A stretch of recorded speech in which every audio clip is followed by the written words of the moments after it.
Hello? Is anyone still here? Hello? Oh boy. Well, that kind of killed my enthusiasm, but this OBS just crashed. I'm gonna have to upload this as a separate thing, aren't I? Let me actually check. Let me check and see if it cut the video. Let's see if it cut my video.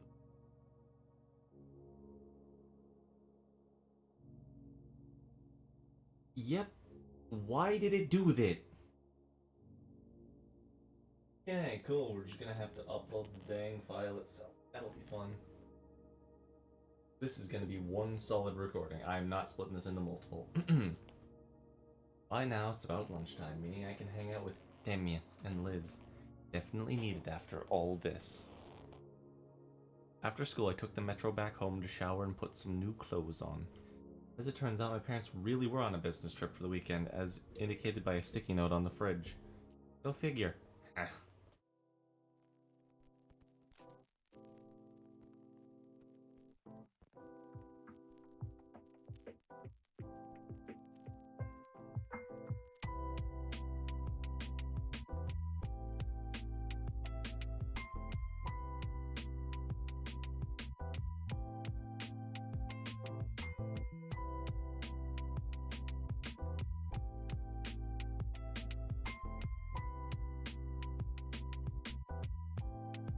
Oh boy. Randy opens the front door to let me in. Ah, there you are. Damien mentioned you'd be coming over today. Hey, sir. Say, Inko, I was wondering if you wouldn't mind shoveling the snow off the driveway when you come. Really appreciate it, even pay a couple bucks for it. Oh, no need for the payment. Thanks for letting me come unannounced again. Thanks a bunch, really. As Randy leaves, I collapse on the couch and let my head rest against the comforter. God, the whole thing with Ben and Mia really took a lot out of me. The weight of my heavy thoughts dragged my head sideways until I could see Olivia's bedroom door. My eyes lingered there as I considered getting up to see her, just giving her some time to come out. He has to know I'm here, right? She probably does. Probably doesn't want to do her silly knee walk thing again.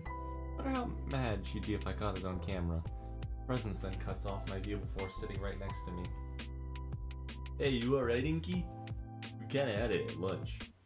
For a moment, I considered telling Damien about what happened. Honestly, the last thing I want to do is bring that sort of drama into what could consider my safe haven. I'm okay, buddy. Just had a rough time at school. I'm hoping to take my mind off it. Yeah, that's pretty understandable. I mean, what with everything that's been going on and all. If only you knew. Only you knew. In an attempt to comfort me, Damien pats my shoulder. Tell you what, I'll finish up my homework and then we can chill over a game of Rock Ring or something. Sound good? Yeah, that sounds pretty good. Sweet, man. Alone again. My stomach is aflutter with butterflies as I get up from the couch. Olivia's room is a couple of steps away, and each one stirs the butterflies even more. Once I reach it, I feel like I'm in the shadow of a colossal monolith. Come on, Inko, you gotta knock. Damn it, arm, just lift up. Stop shaking. Hey, Olivia! I'm awake. It's me. I hear a quiet shuffling before Olivia speaks up more loudly this time. Inko. You alright?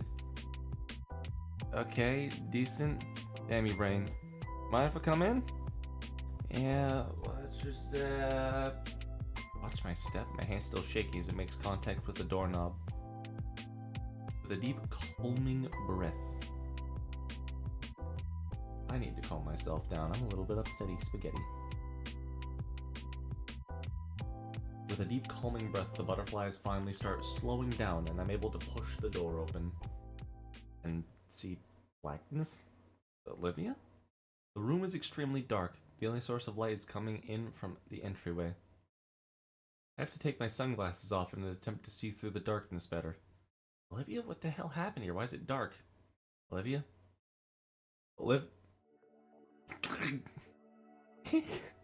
Gotcha. Ah, my leg! Hey. Our clawed fingers grip onto my ankle lightly and takes all my coordination to stay standing. Then you trip over a booby trap.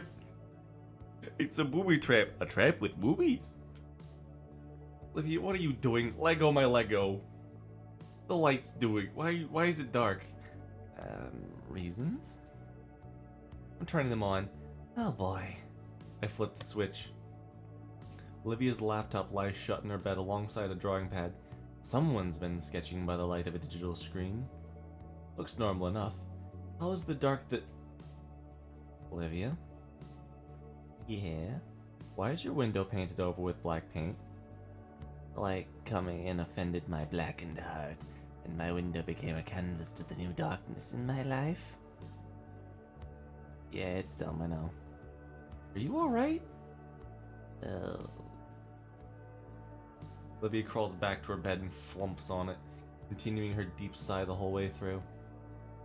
Hey. Yeah, this morning after you left I got the idea for it.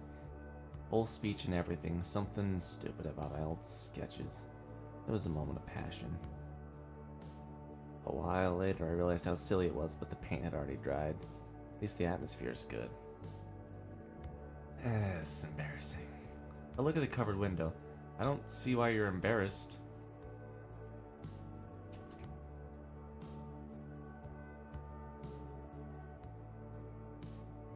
I'm sorry again for all of the leaving. I couldn't control it. The internet died on me. I don't see why you're embarrassed. Heading over to her bed, I take the vacant spot right next to her. Shut up. Even if she says that, Olivia rolls herself closer to me. In very in character for you. That is a insult and a half. But her hands bat at me. Though with no strength or animosity behind her blows, I'm able to simply slap back at her hands until I catch one. Hey. Her fingers curl around mine. It's very you. Her cheeks puff out in an adorable pout that I can't help but smile at. I like that, alright? You're lucky that I like her, else I'd chomp off your leg. She growls at my smile, clearly annoyed by her own lack of intimidation. I guess I got used to it, built up a tolerance for it, so now I can see who Olivia really is. You like me. You like me, and you'd still do that. Her bluff called, she buries her face against my thigh and growls louder. But her fingers still cling tightly to my hand. Her head tilts just enough so that she can peer at me with a solitary silver eye. And while her maw is muffled against my leg, I can still clearly hear her say, "Missed you." My free hand comes around and gently combs through her hair. One of the things I've really marveled over is just how soft her hair looks. And genuinely feels as I come to find my fingers run over the glossy green locks. You've just been here all day? She nods her head, nudging her scalp more against my hand. I see you're set up there. Yep. She hefts herself upright again. I've been drafting that painting all day. It's starting to come along. Laptop was just just a little light in music. She passes me the oversized pad. True to her word, the sketches are looking more and more refined. Each one gets closer to the one that she's going for. Once it's done, I was thinking, I could ask for it to be shown at the eulogy. Oh, I think they'll let me? They'd better with all the effort you're putting in. Yeah. Wanna hear something weird? Had a long day, hit me. This painting, I think it's special. When I woke up this morning, I felt lost enough to block out the light in my room. And I just remembered my promise and I got to work. It still hurts, but when I'm working on it, it's like it hurts less. It's like what I should be doing, like I'm doing it right. It's not weird at all. Really? Come on now. Alright, it's super weird. I think less of you now. Really? She bites her lower lip, thinking about something. It is missing something. She gestures to the page I'm on, the most recent sketch. I don't see anything wrong with it. It's vague, there's no detail. found. I tried, I really did. I can only remember so much and think, hey, absolutely. I'll take the best damn picture you ever find. Thanks. First, though, how about I let the sunlight back in here, alright? Yeah, that'll probably be for the best. How would I go about doing that? I moved the washcloth along the window pane, slowly but surely scrubbing away the dried paint in chunks. Good thing she keeps bottles of spare paint thinner on hand, or at least mispaint it. As Olivia keeps spare bottles ever since an incident involving a much younger and more rebellious baryonic smearing paint all over the walls. As I continue scratching some of the errant flakes of paint off with my fingernail, my ear picks up the sound of a digital camera going off.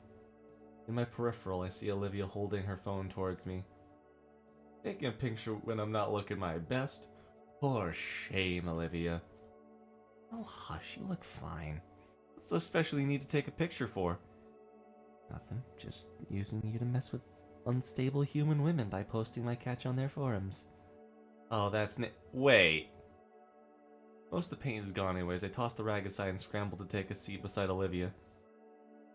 She cackles to herself as a new post with the photo shows up. I've never heard of this place before.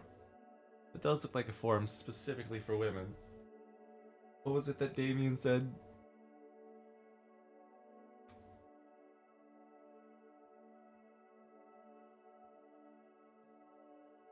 What was it that Damien said? Gotta find the fucking image.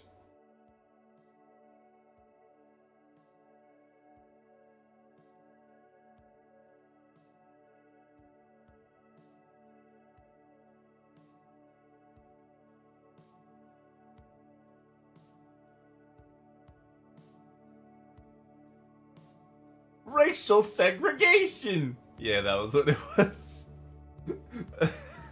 She's still in the chat room. I love Damien so much. That is to say, non-dinosaur. Isn't that the lizard lounge site Liz doesn't like? No, this is the rival site for only human women. We're always messing with each other. Olivia's post features that picture she'd just taken, ended with the text, "Mine now. Skinny whores, your days are numbered." I forgot that they did that little racism bit in Snoop Game.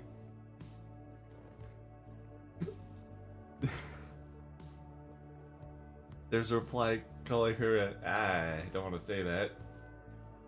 I don't appreciate being used for this sort of thing. Nah, don't worry about it. It's cool. See, they just IP banned me. You got banned for that? Nah, I can get around it super easy. And I'll do it again. Their tears sustain me.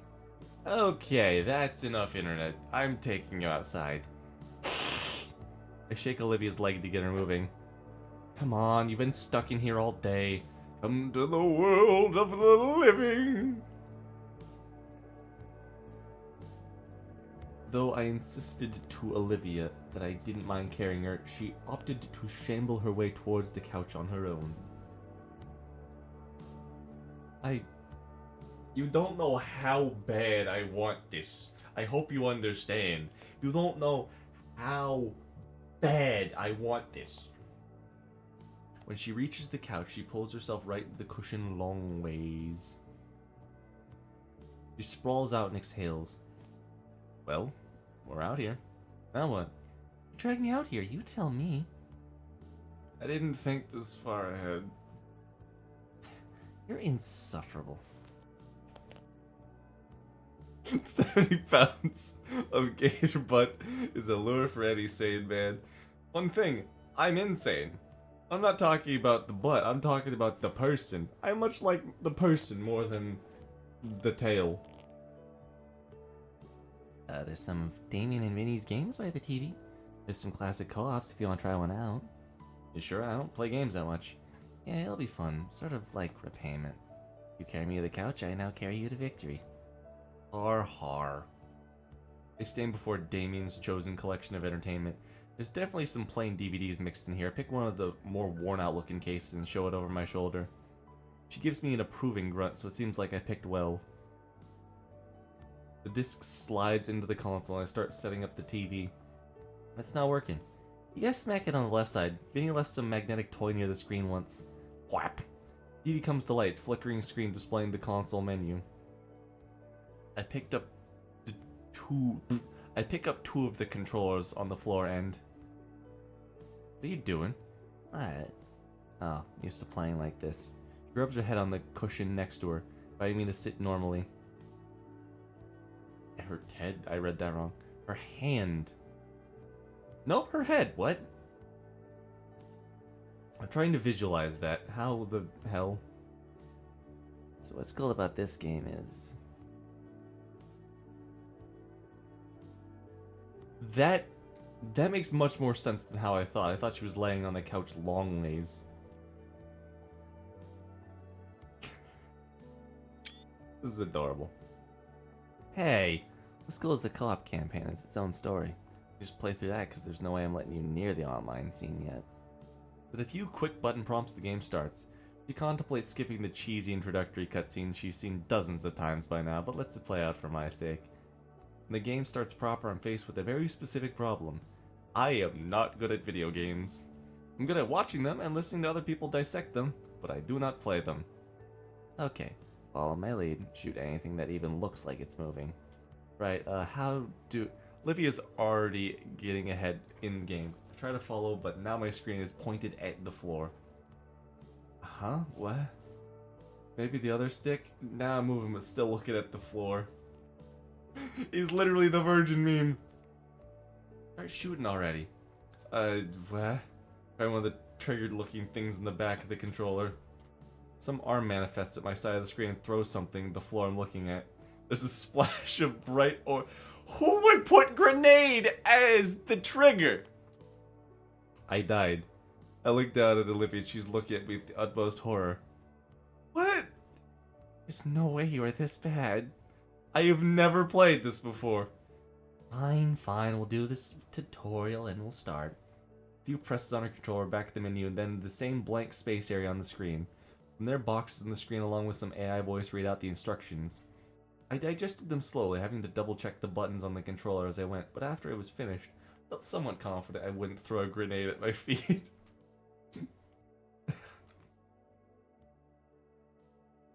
Halo game's favorite having grenades, the left trigger.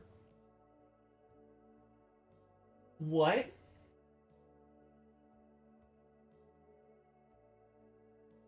Okay. I might just be insane. I have a controller with me right now. I've never played a video game, let's just say. Movement's left stick, obviously. Looking around's right stick.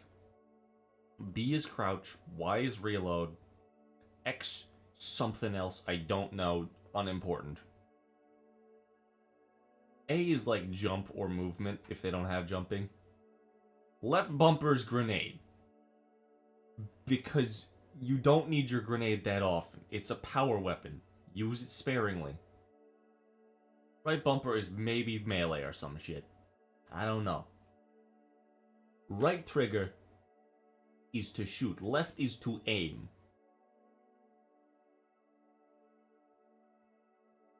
For the love of God, if anything breaks that, I set it to that because I cannot fucking handle any other control scheme.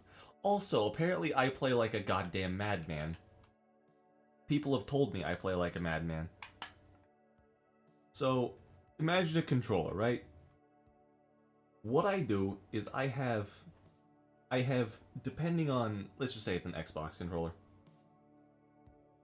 I have my thumb on the joypad and the little arrow pad, the direction buttons, because I have my thumbs in a weird fucking position. Like, if I need to, I can press the stick however I need to. Or if it requires me to, I will press any of the arrow buttons. It's like halfway between that at the bottom, resting on the bottom of the stick. Right? When I'm describing this, I have massive hands. I don't care that you don't care about any of this. I'm describing this. This is my stream. You get to listen to my rant about my hands. The fucking heat's come on again. Gotta tone it down to 40 degrees. Let's see if it goes any lower. My right thumb and right hand, my thumb rests on both the X button and the A button at the same time, and if I need to, I can just quickly move the stick with my thumb. I have both pointer fingers on the buttons, like the bumpers, and both middle fingers on the triggers. I don't play claw, I play fucking disabled. That's like, that is how my hands work. I just press, I could press every button. I don't know how I'm gonna... Hold on. I'm gonna have to figure out how to take a picture with my fucking tongue, aren't I?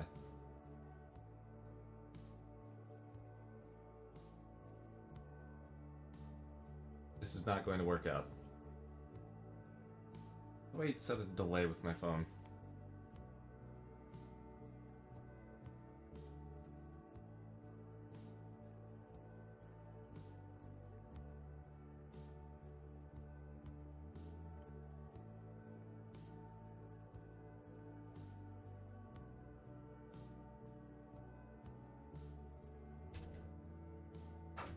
Hold on, I might just have to take a video or something.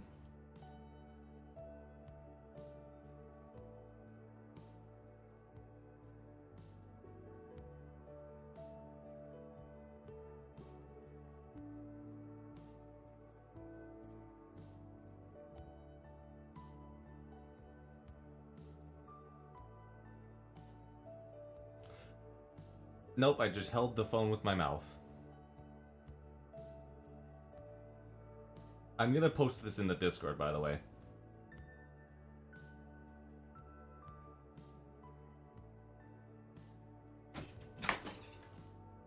Did you give them dinner?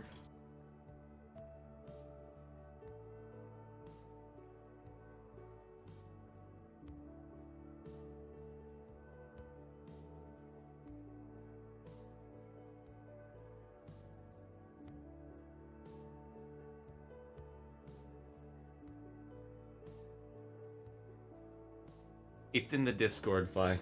Or Sai. Wolf. I'm just gonna call you Wolf. Okay, so, hold on. Before anything else, sometimes if I'm feeling... It's sending, by the way. It'll take a while. One of the things that also is pretty fun for me, if I'm really stressed out when I'm playing a game like a Dark Souls or something, I'll also put both of my, like, ring fingers on the trigger as well, so I can shift my thumbs to just movement and direction pad, my pointer to pressing the other buttons, middle finger to bumpers, and the ring ones to pressing the triggers. I have basically my whole damn hand on the controller at once. We went back into the co-op campaign. The grip on my controller absolutely fucked up when Olivia felt confident I wouldn't ruin the run. And so we sat, just running through the digital hallways of some military base, enjoying the simulated violence on screen. Just for a while. Olivia has no problems. Also, sorry again if the camera is shaky. I'm sorry for the groin cam as well. It was not my intention. I had to hold it with my mouth, and it was kind of fucking difficult.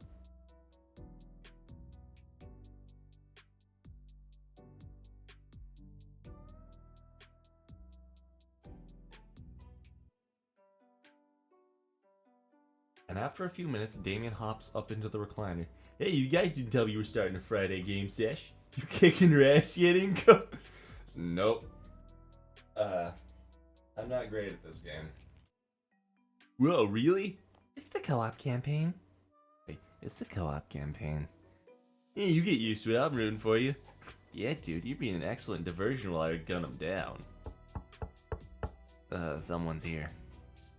I get up and answer the door. There are two incredibly bundled figures caked in snow. Oh, great, Mormons. Har. Looks like Sophia's bringing Vinny back from school. While the small boy looked unfazed by the cold, Sophia was shivering uncontrollably even with the extra layers of protection. Damien rushes to get some blankets for the two. Hi, Miss Payne. Hi, Vinny. Inko, what a surprise! Oh. Hey, Inky! Hi, Inky! When Sophia sees Olivia, she puts on her biggest smile. And Olivia, so good to see you spending time outside your room. Thanks, Auntie. Whoa, you guys started a game night? Inko, you beat her senseless yet. What's with you guys wanting me to beat her so bad? It's funny. Yeah, yes, he's getting the hang of it, so you never know. Hear that, Liv? He's coming for you. Yeah, sure, when he ties both my arms behind my back. No, it's still win. Yeah. Oh, you know the rules. You gotta put up or shut up. Mm-hmm.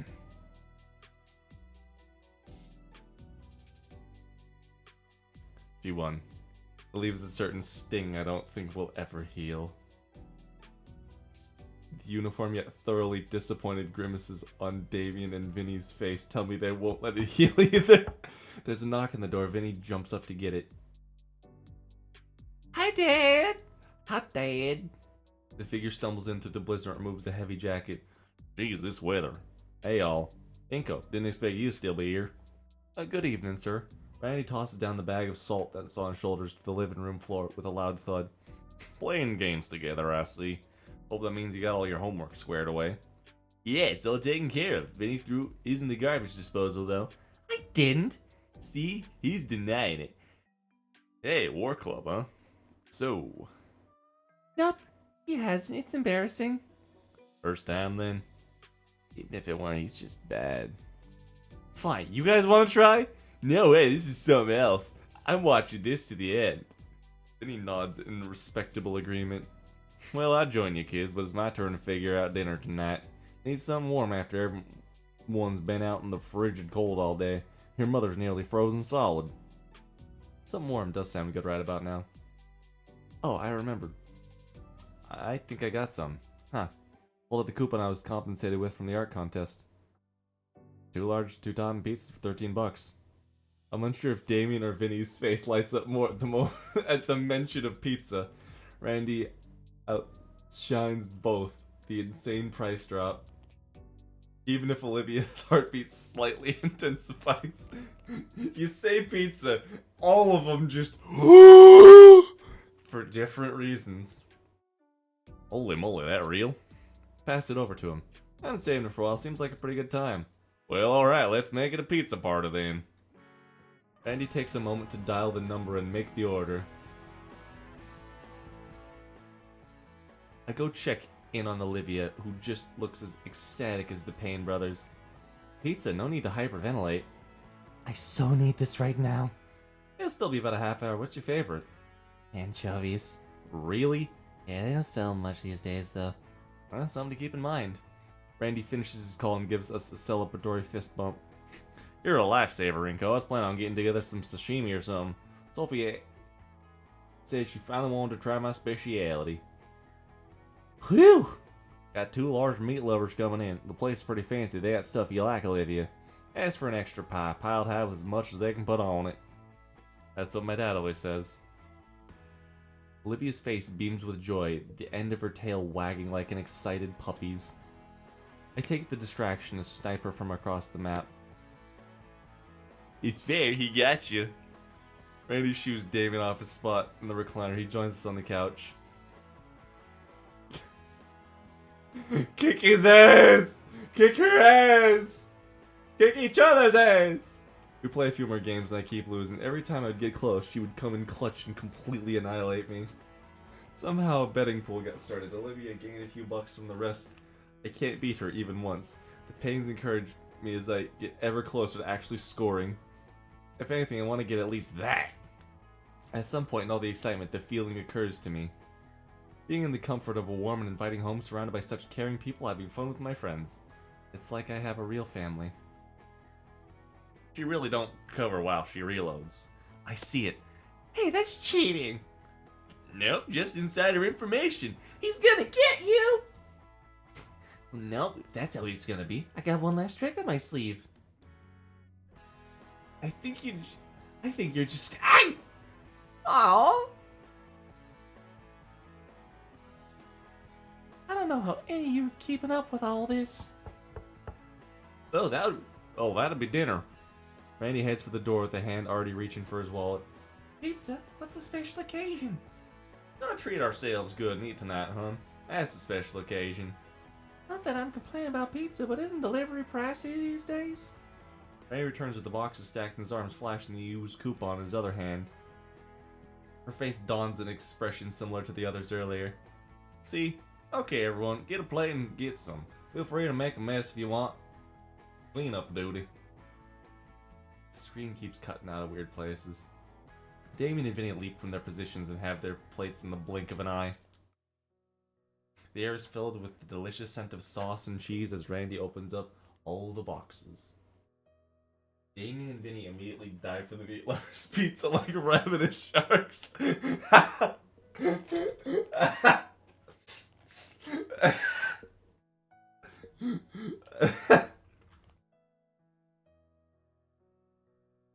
Just how they vibrate. It's amazing.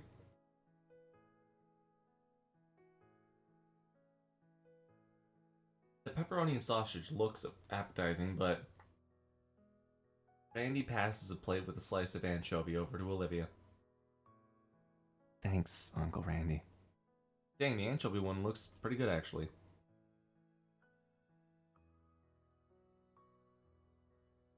Repeating dialogue! I want my money back! Someone bought this for me. I want my money back! Someone bought this for me. I don't think she'd mind if I sampled from hers. My hand slowly inches closer towards her plate. Fine. Taking a moment to assess my hand integrity, I pursed my lips at her. Aw, come on, I want to try it. Nope. Anchovies are Gator Girl only. You would take something from your girlfriend, would you? She flutters her eyelashes at me while presenting a prominent pout. Oh, that face! I want to try it, though. More eyelash fluttering, and I can even see a moistness in her eyes.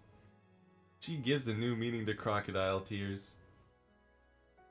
What a devilishly clever idea spawns within my mind. After all, if she wants to play the girlfriend card, how about I trade or something? The pout fades away in confusion. Wait for a bite? Her confusion morphs to curiosity. Maybe. What are you offering? The smile leaning closer, and closer, and closer still.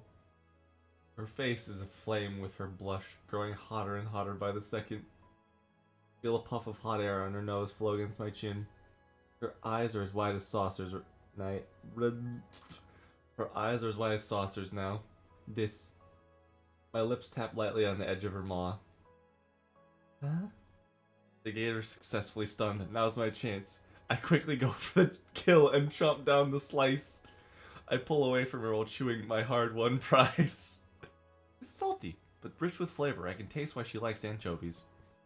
Her eyes are still wide and her mouth is cycling open and closed. Ew, Mom! Inko gave Olivia cooties! Food tastes best when still. Yeah. Whoa, Olivia, you okay? His hand waves inches in front of her face. I don't think she notices. With a sigh, Mrs. Bean leans over and taps Olivia's shoulder. That wakes her. Her eyes are now shifting between me and the bite marks. Eyelids lowering, she glowers at me while taking a bite of the defiled slice. She makes quick work of her slice and then hands her plate Sophia for another piece of fish-covered goodness. With everyone else focused on their meal, she leans in close, dangerously close. Her cheeks warm up as Olivia whispers in my ear. You owe me more. A bite. She always had a bit of huskiness to her. Hold on, nope, that's not the right. You owe me more for the bite. She always had a bit of huskiness in her tone, but wow. The sun was hanging low by the time the pizza was finished. Help! Help! Gators are not smooth like sharks. It's not gonna be a smooth experience. Help! Help! Help me, Tom Cruise! I'm scared! Which meant it was time. It didn't take much to convince Damien and Mr. Payne to take me out to the fountain once Olivia fully explained why. We arrived at the deserted park just as the sun sank behind the horizon. Hurriedly, Damien, Randy, and I got to work. Need to alt to the right tab. I'm gonna explode because I need to do this to read some of the dialogue. The male pane held the windscreen projector of Randy. The male panes held the windscreen protector of Randy's car for me, doing their best to direct the remaining rays of light towards the fountain. That makes sense. The focus was just the details of it. After all, the more references for Olivia, the better. No words, just the task at hand. Constantly moving to also keep warm and serious. The only thing to stop us was the daylight finally vanishing. My memory card was filled completely, with the reference shots for Olivia, a good 100 and some from every conceivable angle. Arriving back, Sophia had unfolded the couch into a bed for me. It hadn't even occurred to me how late it could be, or how bad weather could end up. I feel like I'm frozen to the core, combined with my clothes becoming damp from the melting frost. Instead, Olivia dragged me onto the lumpy mattress of the couch bed, sitting right beside me so I could go through the photos with her. Aww.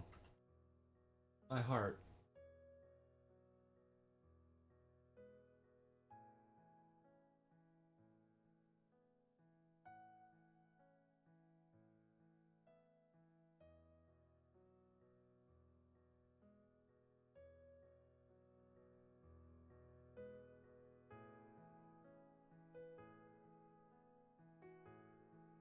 Just huddled together looking through my camera. We were the only ones still up, and while I wasn't cold anymore, Olivia insisted on keeping me warm by laying across my lap as if she were a very gator-shaped blanket. Hey. She contorts herself until she can look me in my eyes.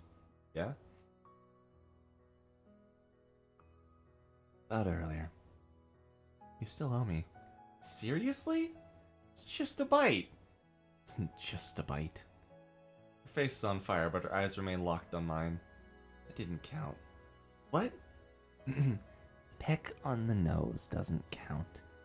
I don't under... That was our first kiss. I hadn't even considered it.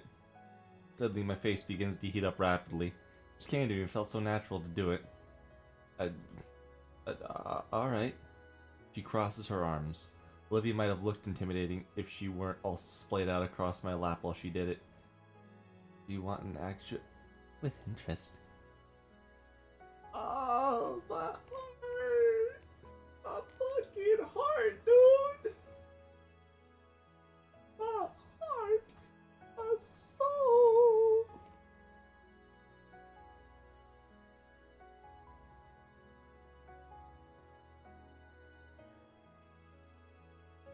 I can't handle this, man. It's too fucking cute!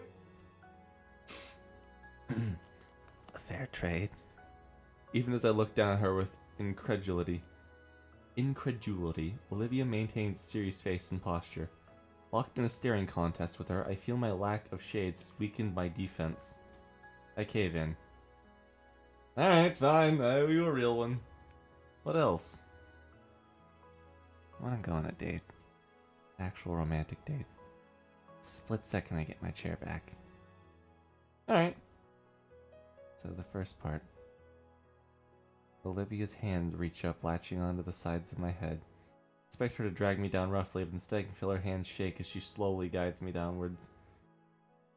Is this getting sus? Is this getting sussy?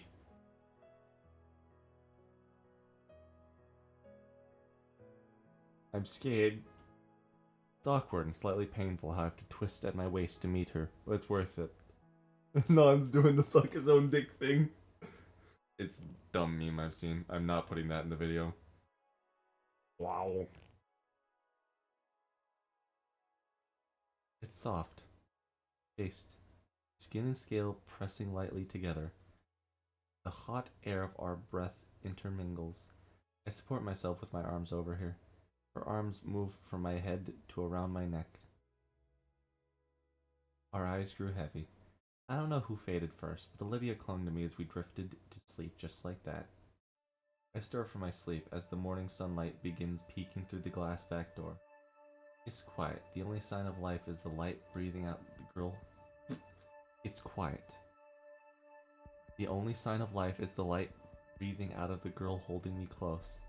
She's wrapped her arms around one of mine, gently nibbling my shoulder in her sleep. I start drifting back to sleep, lulled in by Olivia's soft breathing. My thoughts adrift between sleep and awake. They're puzzle pieces that slowly come together into a single unified phrase that wholly captures what I'm feeling. I love her.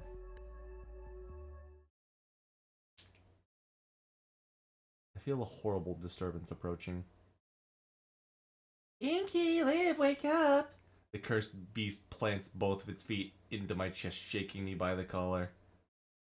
Olivia responds by swatting him clean off with her tail.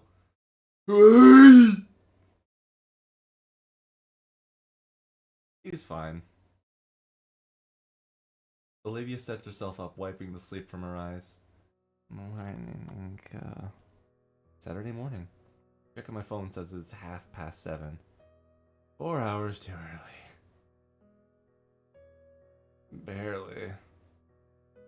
I sit up, narrowly missing Vinny's second landing zone. He's got the cable remote. The TV flickers to life and Vinny starts flicking through the channels at a speed only he can comprehend. God, he really is a fucking zoomer. Hey, morning, Inko. Damien enters from the hallway. Sorry about the wake-up calls. It's Vinny's favorite season. Winter? Hockey.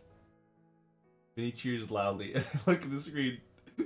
I just like click, click, click, click, click, click, click, click, click, click, click, click, click, click. Vinny cheers loudly, and I look up to the screen and see a player being brutally slammed into the protective glass of the ice rink. Ah. Should we move? Too comfy. Yeah. I'm hungry. Go make breakfast. What do you want?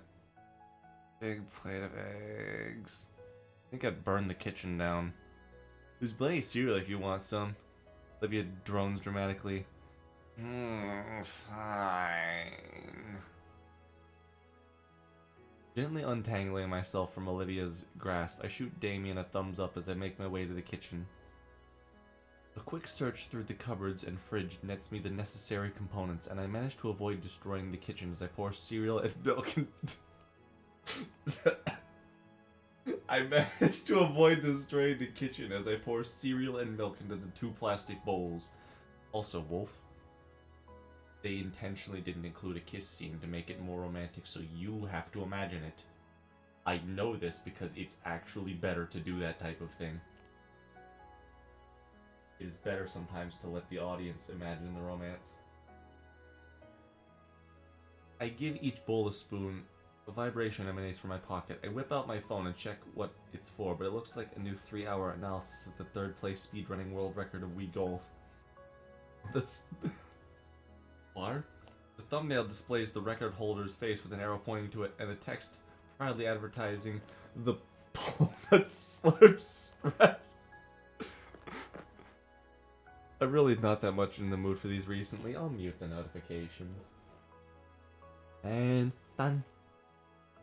As I return to the living room, the scene is a lot more lively. The 2 brothers are commentating the match one another while gently shaking the couch in excitement. Olivia has since sat up and wrapped herself in the blanket, only opening a spot for me once I approach. I take the seat, offering her the bowl of sugary goodness, which she greedily accepts. Not too long after, we're cuddled together again. She leans her head against my shoulder. Despite the ruckus, I'm able to find the perfect spot to snuggle with Olivia and enjoy her warmth. This is nice. We do our best to withstand Vinny's ramblings about hockey teams, though it seems like he's more interested in which team gets the most fights rather than who wins. I look towards Olivia every so often, worried that she might be losing interest in just sitting here. She always reassures me with a gentle smile, one that says, "You wouldn't have it any other way." Sharing in her contentment, we continue to snuggle on the couch together, occasionally cheering with the brothers as they celebrate the success of their hockey team. Damien and Vinny start shouting in victory as the home team gets the final score. What a slap shot! Heard some excitement in the room watching hockey again? Sophia settles on the recliner, opening up her laptop. Oh, the school's weekly newsletter just came in. Turn down the volume, Damien. Sure thing, Mom. Alright, first says there's a basketball game this Friday against the Tailspikes. In preparation for the finals, tutoring will be open after school for everyone that needs it. Damien? I got it covered, Ma. Liz is helping. I hope so. Senioritis will not be tolerated here. Oh, this is interesting. To all our students, you are invited to St. Hammond's High School 201st Million 2023 BC Winter Formal. Winter Formal? Damien yawns and stretches his arms behind his back. Yeah, some event for the seniors they got every year. Basically a dance, but more fancy like. It's the biggest event of the year. I'm doing lore explanations. I'm doing world building in this text dump. You know, next to graduation and prom or whatever. I don't think any of my previous schools ever did something like this, just regular dances. Immerse yourself in the serene beauty of the wintry night sky with music, food, entertainment, and much more. Oh shit, do we have... whose week is it?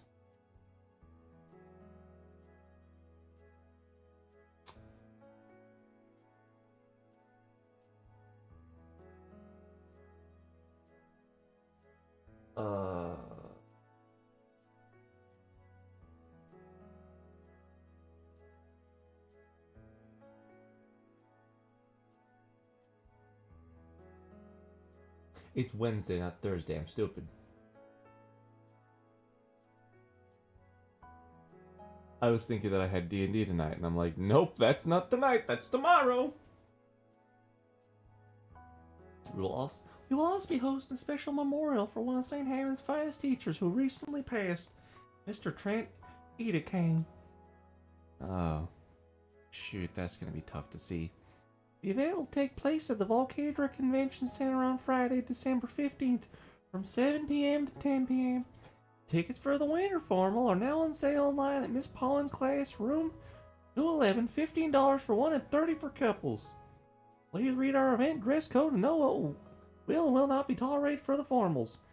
Have a great weekend. Go Feathertails. Well, seems like you three will have something to look forward to next month. Who? Me, Olivia, and Vinny? Damien can't flirt for shit. He tried flirting with a rock earlier. A rock! Miss Payne closes her laptop with a smile and sets it aside. Mom, it's about that time. She gasps and checks the clock on the wall. I nearly forgot. Vinny, get your kimono on. I'll start the car. It's called a gate, Mom. I'll probably be running some errands while he's at karate practice, so I'll be out until dinner. I'm sure Vinny didn't mean to karate chop my throat as he's just eager to go to class. The back rub from Olivia helps to clear my airway quicker at least. I did do the posture. Sorry, did not do the posture, did the hydrate.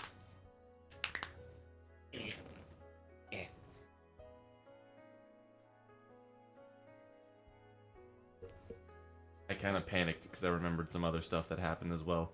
Okay.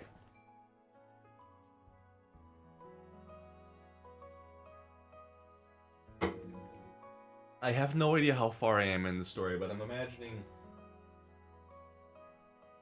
you wish you could get your joints to pop like that. No, you don't. This hurts. Gotta do it, though, because they don't like bending. Just like Olivia, I have either arthritis or carpal tunnel. Yippee! I really am just like her, for real, for real. Well then, Damien switches on some game and slumps in his familiar position and recline in the recliner in mere seconds. I don't even know how he keeps track of the blur of colors on screen. I feel like it's going to give me a seizure if I look too hard. Olivia tugs at my arm. Hey, wanna head back to my room and watch something? Do you have in mind? Nothing particular, we'll find something. Alright, sure.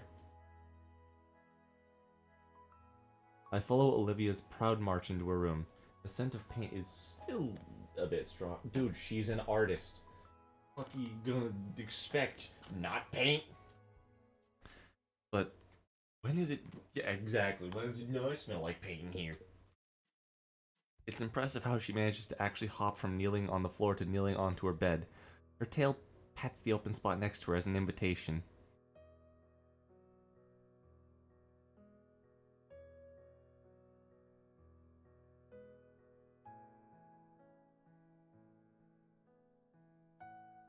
But not for me, as Guts seems to scurry out from wherever he was hiding to curl up right against Olivia's thigh.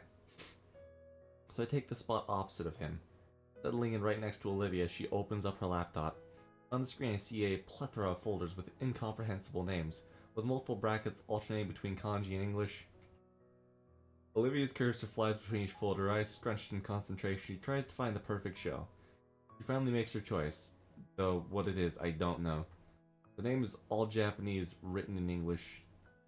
There's like 6 different things in brackets denoting their language aspect ratio and more obscure details. Oh, she's a fucking weeb! Media player pops up, and the first thing to pop up is the silhouette of a Pachysaurus in old Japanese attire. And the pop music started in English. Okay. First, I was apprehensive with her pick, but it's a really good show. I'm fully enraptured by the Patchy Samurai story, along with this budding romance with the young human girl who maintains her family dojo. Why did my frames cut out? We fully settle in, Olivia splaying out across her bed and giving me just enough space to sit with my back against the wall beside her. While I'm fully enjoying the story, split equally between intense sword fights and bouts of lighthearted comedy, my thoughts go back to something else. Formal, how to actually ask her to it. It was already going since it's also Mr. Idano's Edekin's memorial. Olivia already asked me out on a date, kinda. I'd argue strong-armed me into it, but then again, I want to go out with her, so it was very Olivia of her. So what would be a more Inco way of doing it? Looking around for inspiration, I noticed that my girlfriend has left out a lot of her sketch material. Balled up papers and her sketch pad by my knee. That's laying atop her colored pencil case, and a mechanical pencil digs into my palm. Hehe. While Olivia is focused on her laptop screen and the oddly not so bloody sword fight on it, I begin my greatest plan to date. First, I sketch out what's meant to be a full body portrait of Olivia. Though the wheelchair ends up looking like a normal chair with rocks for wheels, her hands just being claws and her tail shrunken down to the quarter of its actual size, still resembles her. I clip on the mechanical pencil and slowly reach over with the pad, nudging the back of Olivia's head. She swats at it, eventually grabs it, yanking it in front of her. Then her tail starts wagging a bit. Bingo. Searches for my arm and wraps around it while Olivia furiously jots something down the page. I lean forward and lay on my stomach beside her when she passes it back. She's drawn on an equally rough portrait of me, with my shades missing and my jacket looking more like a button-up. It's fucking anon! Sorry, I'm having an autism moment. For a while, the two of us resume our drawing game at the start of the school year.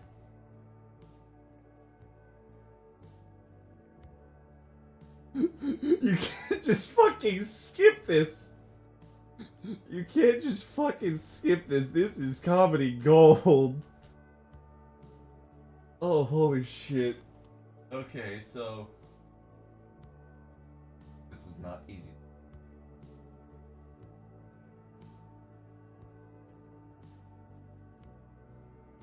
Okay, so this. What the hell is this?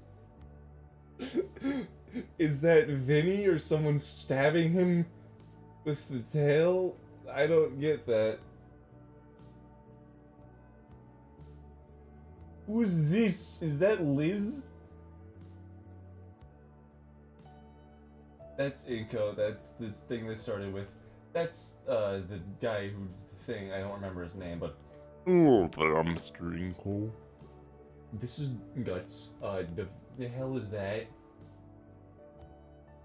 This is a pool, I guess. Inko with way too many fucking shades. This...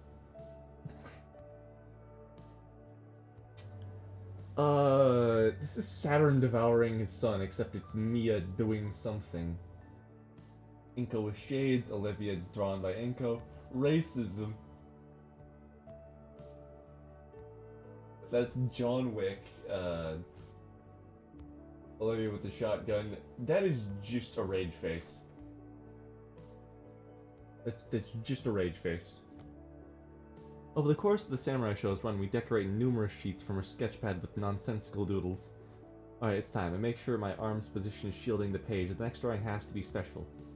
I see just the spot for it. My heart flutters a bit as I look it over. Could be a little better. Nah, that's perfect.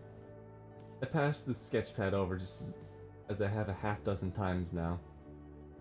The lady stares at the little doodle on the page. I hear her breathing pick up. She pulls the pad aside, well out of my vision. I feel the bed wobble as she furiously scribbles something down. Sure is taking a while. On screen, the battle whatever has just finished an epic duel, winning with an intelligent use of a technique and sword sheath without killing anyone.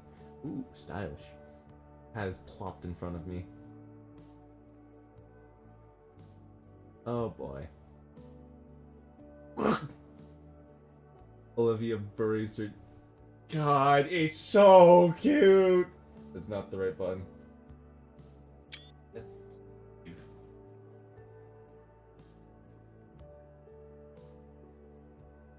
God, it's so cute!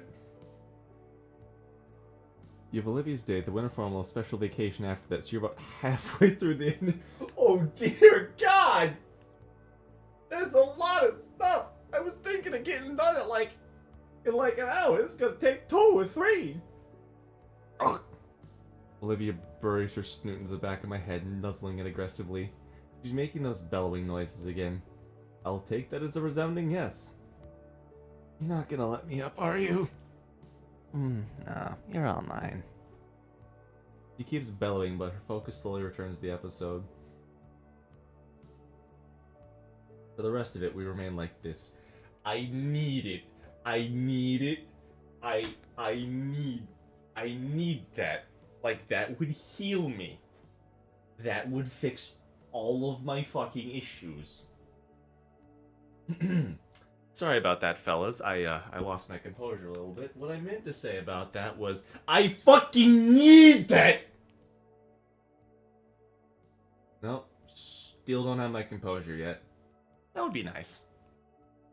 I got big plans. Just you wait. 1 week later. My shoes crunch through the layers of snow beneath me. Behind me, the trail is quickly swept over by fresh snowfall. The cold bites at any flesh it can reach. My ears, my nose, my exposed hand that carries precious cargo. Somewhere in the distance, a dog barks. I am alone in this frigid wasteland. And to think, it started so simply just 4 days ago. I'd gotten into a new routine at the start of the school week.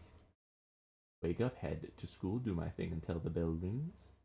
Head over to the Payne residence to check on Olivia. She texted me for the drafting of the painting was finished.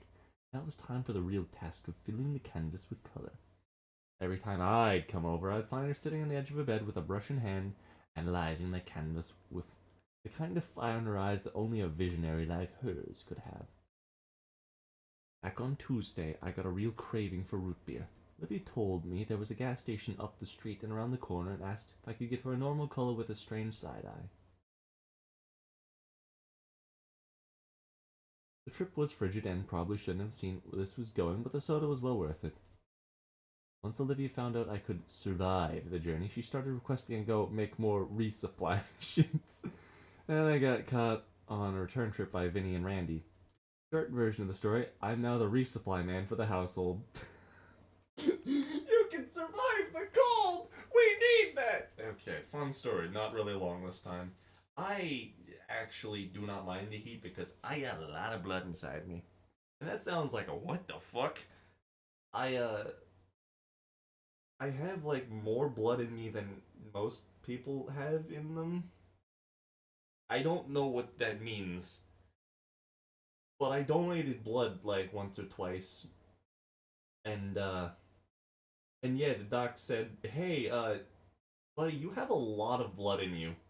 We could like take more, but we're not going to because that's kind of concerning. Like, it's nothing to worry about, but like, you really can donate blood more often." I'm like, sweet. I don't think I should. Yeah, no, definitely. Like, legally, we shouldn't do that, but you know, go for it. I can handle the cold. I like the cold. I go out to get precious rations for my poor, freezing, shivering girlfriend and the other survivors of the inhumane climate of 31 degrees. It's been a tough work, but it's been a blast. As I approach the front door, one of the survivors eagerly smushes his face into a glass window, ecstatic to see my triumphant return. You poor thing. The door opens for me and slams shut as I'm yanked in before the chilly air can creep in with me. I stumble forward and finally collapse onto the couch into Olivia's waiting arms. The moment my butt hits the comforter, she spreads out the large blanket she has open and enshrouds me in a warm, scaly embrace. God, I need it. You don't understand how bad I need this. I'm grabbing the edges of my screen, just shaking myself because I don't want to shake the monitor. Can't let my personal heating rock lose its warmth. I appreciate it. Olivia nuzzles the crook of my neck and wraps her tail around my waist, trying her best to warm me up. One would assume that a literal...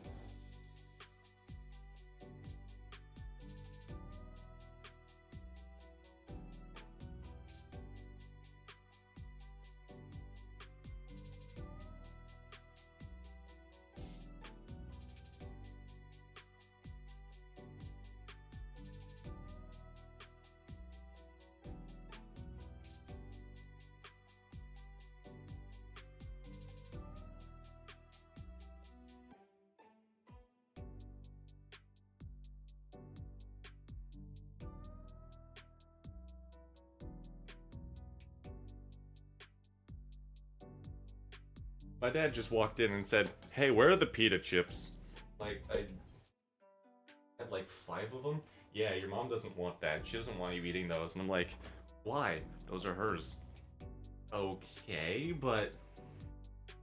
Huh? Yeah, no, those are hers. Where do you have them? Did you eat them all? No, I had 5 of them. They're in my fridge. Oh. Well, I'm taking them. I'm like, go for it. One would assume that a literal cold-blooded Sauron would be a terrible way of warming up. Well, whoever they are dead wrong. Actually... I got a terrible joke. Terrible joke incoming. It's actually very difficult for Inko to warm up right now, considering all the blood is in one place. His face. He's very flush. Setting the plastic bag on the floor begins getting passed around to everyone as everyone removes their various goodies. In seconds, Damien's chugged his battery acid energy drink. Ah, that's what I needed. Say, you up for another trip? Olivia signals to Vinny, who takes the empty bottle and bops him on the back of the head with it. Oh, Inko. While you're at it, I finally thought of something. For the date? Yeah, you'll love it. It's... Knock, knock, knock. Olivia's breath catches. The two of us wait in anticipation as Randy gets the door. Both know who it is already. Olivia, package for you. The head jostles to and fro, Olivia's excitement translating physically to her arms quaking wildly around my collar. Settle down, settle down. Randy hefts the box containing our new wheelchair parts in the living room, sets it in front of the TV. Want me to set it up for you? Actually... Olivia lifts herself off the couch and starts pushing against the box, sliding it towards her room. We can do it. Alright. Olivia waves me over to join her as she pops the door open and pushes the heavy-looking box into her room. I know I literally have that exact fucking box in my goddamn room. I have... Hold on. No. Hold on. I got it. I have the thing. It has the yellow plastic lid and the fucking got those shit from Fred Meyer's. We didn't. But we could have. We got them from Menards. I think. I don't know, but Sorry, I see things and I'm like, I know exactly what that is. And I'm like, that's pretty cool. I have that type of autism. Sorry. Come on. What are you waiting for? Let's go get it. Let's go build this. We sit on the edge of the bed with the box before us. Olivia takes a deep breath and extends a single claw, and a single motion slices the tape open, letting the box flaps loose. She starts picking the individual parts out and laying them around. While she does so, I pick out the instructions. Really? What? Come on, give me that. She takes the instructions and rips them to bits. I don't need that. I've had to fix my own chair since I was a kid. Why, you? I break it, I fix it. Simple as. I broke it a lot when I was younger. Okay, how? Olivia turns with the biggest grin on her face. Ramp jumps. She doesn't elaborate, instead waddling over to her desk to retrieve a small hex key set.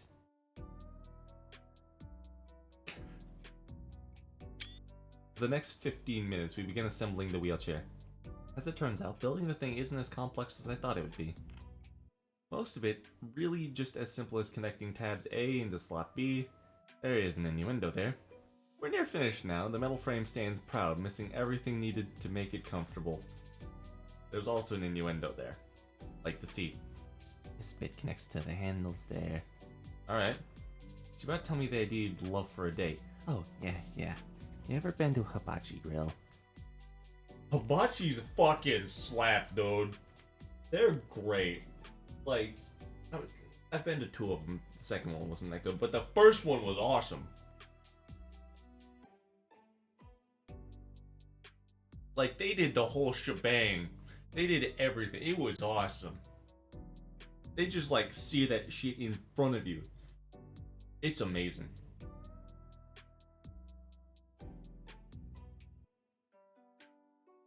They did, like, the volcano onions thing. They did it was awesome. I love hibachis. I've heard of them. You're great, you gotta try one. You sit you down at a table, right? In the middle of the table's a big flat top grill. Then the chef. Oh, hand me that piece. Thank you. Then the chef comes in with the cart full of stuff that you ordered. Once the grill gets hot, they start cooking the food right in front of you. Bring a whole new meaning to playing with your food. Sounds pretty sweet, right? Oh, that goes the other way. Clank. Whoops. That sounds pretty fun. It's like dinner and a show, but dinner is the show. Oh, wrong voice. It's like dinner and a show, but dinner is the show. Wanted to get a place like that for years. Alright, sure. As we're finished here, let's call for a table. Yes! Olivia's arms and tail wrap around me in a hug, her other hand preoccupied with adjusting the chair's seat to the perfect height. After attaching the armrest to the handle, I stand up in triumph over the fully built mobility chair. Well, I can safely say that your new wheelchair is completed by yours truly. Put the wheel on backwards. See, if I had sat in that, it would have crumpled and would have killed me. Ow. He lightly taps me with one of the spare parts. Stop trying to kill me, dummy. Be safe, we're probably gonna have to go back a few steps to make sure this thing's built correctly. Great. Finally, it is done.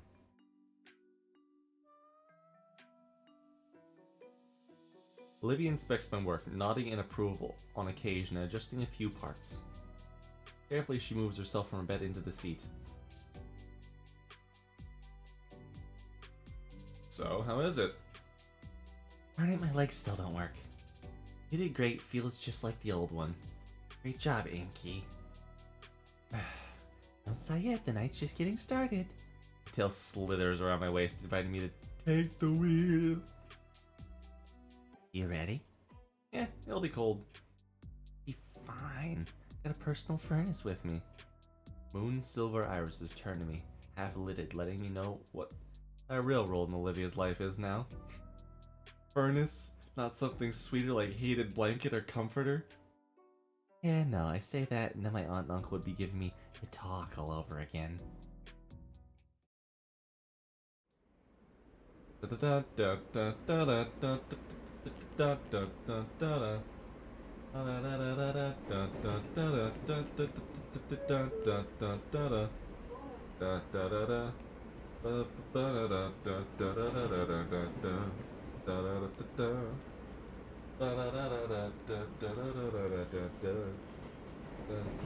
Fuck, I lost the melody.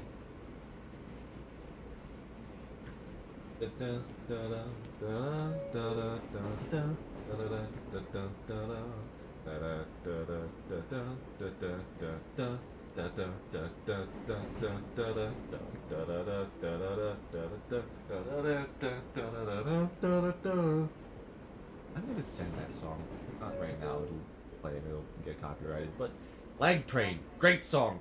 I always think of it when I see these stupid frickin' establishing shots.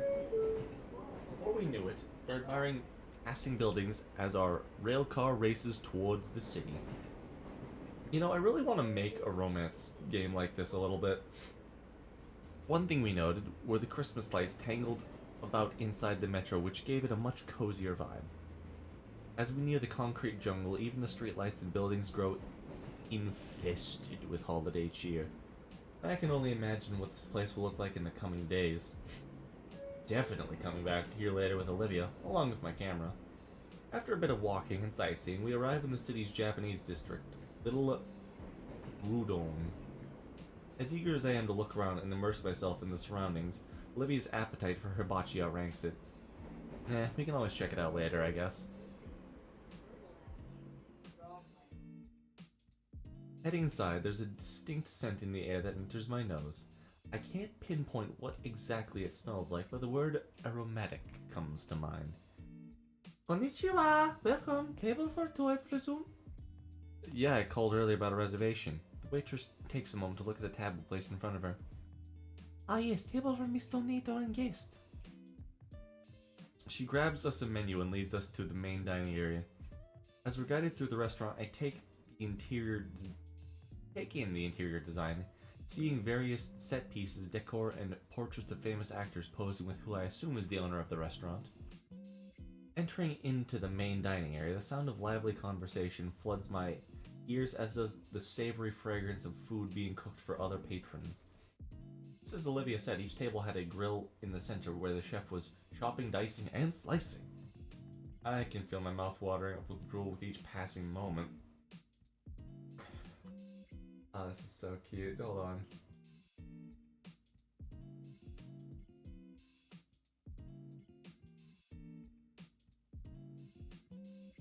Okay. Finally, we reach our table where another party occupies the other remaining seats. Enjoy. Do do do do do do do do. What? Huh? Oh, that's supposed to be a table. I'm sitting there, I'm like, did it glitch? Is it broken? So how would you... My hand waves over Olivia around chair's handlebars. Olivia seems to understand what I'm about to entail because without a word, she effortlessly hoists herself out of her wheelchair onto the dining chair. Alright. I fold the wheelchair, place it by a nearby wall, and seat myself next to her. So how you feeling so far, Liv? Olivia smiles, letting her cold fingers splay out near the grill before us. Her tail curls up over the counter and joins them. I join her for a few seconds, warming my knuckles. I already like this place. It's like a combo of a show, dinner, and a sauna. Reach for the menu that sits between us. Let's see. You already know what you want to get? Sushi. I got the good stuff here. He points to something on the menu I don't have hope for ever pronouncing correctly. Nevertheless, it looks appetizing. What about you? I'm thinking something warm and filling. Ooh, what about this dish then? He points at one of the specialty dishes, the Trudon Delight. Chicken breast, hibachi steak, and colossal shrimp lightly seasoned and grilled. Kinda like a variety dish. Sounds good enough for me. At variety, an idea overcame me as I scanned the menu thoroughly. The section in particular takes up nearly the entire page. It's something I recalled from some of the foodie blogs I'd read. Why don't we try all the appetizers? What? Laying the menu flat before her the appetizer page, her eyes widen at how many choices there are. I think we should try sampling everything and seeing which is best. That'd be pretty expensive, right? It would. Each plate already costs over $15. Consider the experience. I can see her practically salivating as she looks at the page. About half, then. That'd still be around 7 plates, but I can cover that much. Okay. She cuts me off before I can cheer. Not all at once, huh? I want to appreciate the show, too. Just at a time. It's a weak concession, and I already figure Livy's planning to fill up early to save my bank account. Sure. We debate which appetizers to pick and start with. Our voices now mingling with the rest of the ambiance as we wait to order. By the time somebody comes around, we've compiled a list of the most appealing sounding options. Eventually, a chef approaches our table with a large fork and blade in hand, scraping the two against each other in a theatrical manner before greeting us and heating up the stove. He uses a nearby container of oil to cover the cooking surface in the shape of a smiley face before setting the assortment on fire and spreading it across the stove with a blade. A second staff member drops off a cart filled with uncooked meats and veggies that will soon become our dinner. With his ingredients ready, the chef starts his performance, expertly spinning his razor-sharp utensils with a grin on his face. Vegetables diced and stacked into an explosive mini figurine. Meat sizzled, flipped, and thrown through the air. Fish and shrimp sliced and juggled around the corner. Sliced and juggled around the chef without even looking. Even as we were served, our starting orders were entirely too focused on the master chef. Olivia is completely enthralled by the performance. Not that she's the only one. The dexterity, I can't fucking read, apparently. Not that she's the only one. The dexterity and skill the chef has with our food isn't like anything I'd seen at any high-class restaurant my parents dragged me to before. After a minute or two of watching the chef's culinary showmanship, the couple beside us received their order. He eases over a step, now to stand before Olivia and I, his eyes carefully scanning a tiny scrap of paper before nodding. What? Konbawa, my hungry-looking friends? I don't know how to pronounce that. Oh, I'm definitely hungry-looking, but Olivia? Looking at her eyes are almost the size of her plate. Her lips aren't trembling over her smile. I can't fucking read.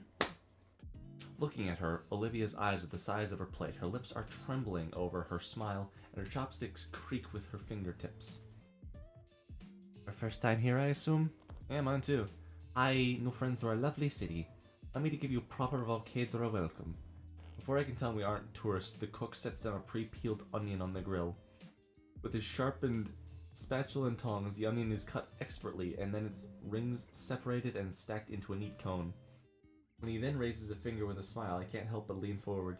He holds up a bottle of clear liquid and spurts it into the... I reel back at the sudden heat erupting from the onion cano, fingers tapping just above my eyes. My eyebrows! You're fine, relax. Confirming the few bits of my hair still on my head. The chef laughs and slides the onion creation around. Warm enough for a welcome? Not quite. Apparently he has a Spanish accent. I don't know why. He laughs as the onions are added onto our first appetizer plate, a sampler of various garnished fish and meats. Olivia is quick to take a still sizzling piece of steak and chomp on it, chewing on it even as her eyes water from the heat of it. The chef notices and uses his spatula to slide Olivia's glass of water closer, which she uses to quickly cool her tongue. I am happy to see you so eager to enjoy my cooking, but a good meal is best savored slowly. A hand rubs Olivia's back in comfort, but she still smiles and reaches for another cut of steak. Totally worth it. One by one, more of our appetizers are given to us. While I would normally go into detail about each one's unique flavors and how it affects my palate, only one thing really comes to mind. It is really delicious. Livy seems to have the same sentiment, currently scarfing down the rest of her salmon rolls. Any couples here tonight? For a moment I glance at the girl beside me, enjoying her own little moment as she chows down on her food. Here. Well, it's the holiday season, which means... The chef hovers his prongs over our heads. Something green placed on it at the end. The mistletoe. Kiss between the gentleman and the Wani girl, yes? Ender. A lingering pleasantness fills my heart as the chef tosses the mistletoe on the steak, revealing his true identity as garnish. Hey, what does Wani mean? It means gator. Oh. Guess I do look like a gator. Yeah. I was thinking he was the green gator girl. Really? What, as opposed to the green baryonyx girl? You see Damien and refer to him as the red Dilophosaurus guy too? Hey, Aminko, I just heard a noise. I craned my head towards the direction of the pink Dilophosaurus, the blue... The pink Dilophosaurus, and the blue Apholodontosaurus. I get it. Good. Everyone I met is a Triceratops. In fact, I met two. Shut up. I use my chopsticks to fling an onion over to her. She deftly chomps it out of the air. Okay, who ordered the scallions? Oh, that's us. With one last bite of shrimp, we finished our meal. The chef spins his utensils and gives us a bow, bidding us a wonderful evening. Managed to slip him a generous tip as thanks for his hospitality. As the waitress hands me the bill, he asks if we'd like some complimentary ice cream, which Olivia happily accepts. Some dessert sounds good right now, so why not? It's not long until we're cutting open sweet flaky shells of fried cake batter to get the cool and tasty ice cream cores of our free deep fried ice cream. Never had that and I really wanted it. Could be damned, I need something sweet to cap that off. Actually, you'll be alright for an idea? Wow! I need to just... hold on, more caffeine. That is water. Where'd my sodas go? Oh, it's only cherry coke. I don't like cherry coke. It's not my favorite. Hey, will you be alright for a while? I got an idea. Alright. Trust me, I'll be right back. There's a general store right across. Excellent. Across, hopefully they have what I have in mind. I'm back. Your ice cream is starting to melt. I considered eating it. Rude. After I went out to get these just for you. I hand her the plastic bag. Pocket warmers. How considerate. She stuffs them in the pocket of her hoodie, cracking them to start the heating. I grab her wheelchair and unfold it next to her, offering a hand to help her into it. Still a whole city out there. I'll go see it. She takes my hand, interlocking her fingers between my own. Absolutely.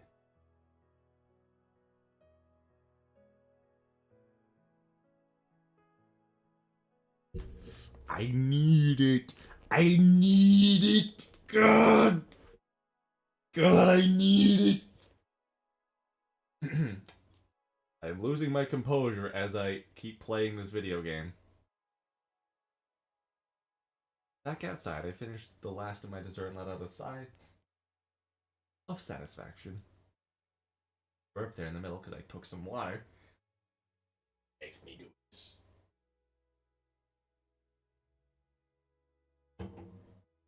It literally just registered to me that Wani stands for Gator. And, yeah, no, that's the name of the game. That was delicious. Couldn't agree more. Though I'm not sure how fond I am. Couldn't agree more, though I'm not sure how fond I am of having the smell of hibachi on my clothes. Better than the cologne you always use. You noticed? Her head suddenly turns away, focusing instead on the open-air market in the distance. Well, we're in Little Trindon. The weather makes foot traffic non-existent. The town is ours. Where do you want to go first, darling? She looks positively giddy looking around the stores, looking for the best place to start. That way, I got a good feeling about it. With Olivia as my guide, we make our way towards the shopping center.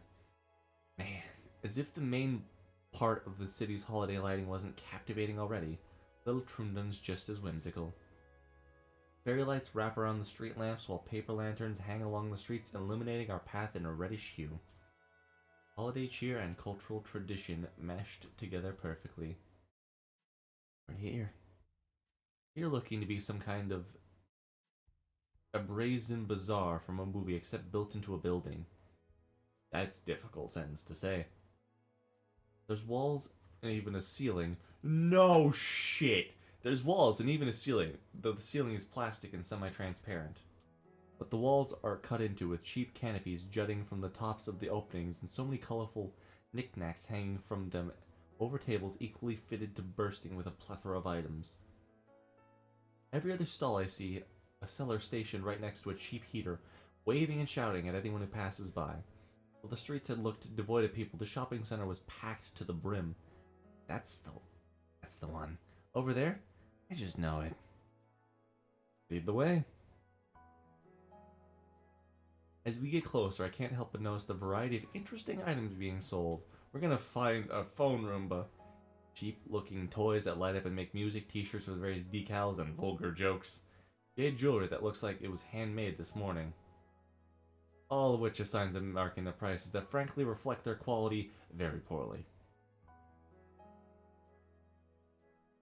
Further down the shopping center, we reach a section of the indoor market that looks almost like a convenience store. Shelves upon shelves of exotic produce are placed along every wall of the store. In the center are displays showcasing snacks and candies with ineligible signs and cutesy mascots. The ceiling is now covered in greenery, more paper lanterns and banners adorning more Japanese text. Olivia's eyes light up with glee upon seeing the wide array of oriental goodies. You fucking weeb. You know, let's make this our Christmas shopping. She nods and grins as we start scanning each stall slowly. Immediately, I'm drawn into one that is exceptionally vibrant from all the toys on show. Some of the plastic figures are even making noise, though there's a certain rattiness to them. Still, I'm sure I can find something for Vinny. Recalling our first meeting, I look for a Power Raptor figure I can find on the table. Ah. Pick up a package there. I wave at Olivia over from her sugary treat hunting. Think Vinny will like this one? She quirks an eyebrow briefly and then gives me the flattest stare I'd ever seen. No. Aw, why not? Inko, that is such a shitty bootleg. Like, it's not even named right. I look at the package of the small green figure. He hasn't seen any of this. Be nice. Powerful raptors.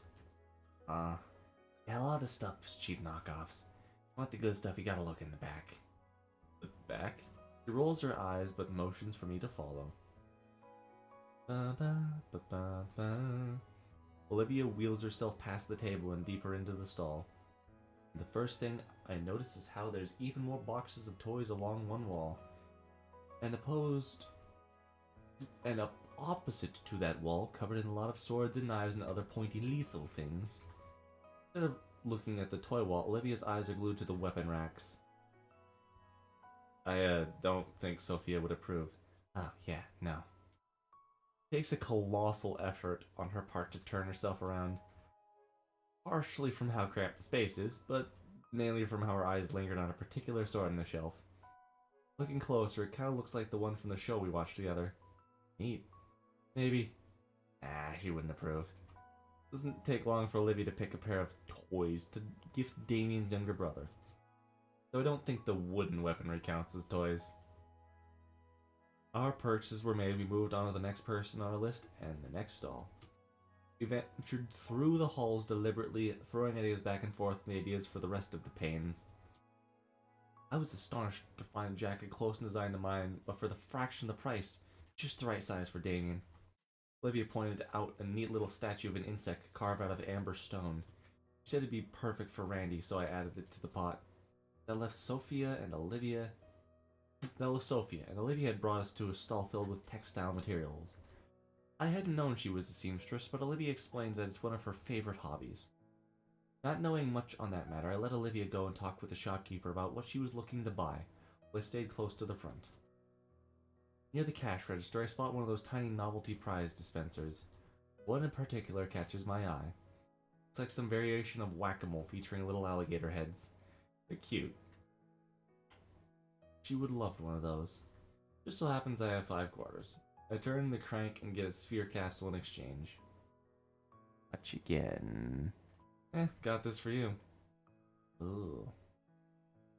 I place the toy in her hand. She brings it closer to examine.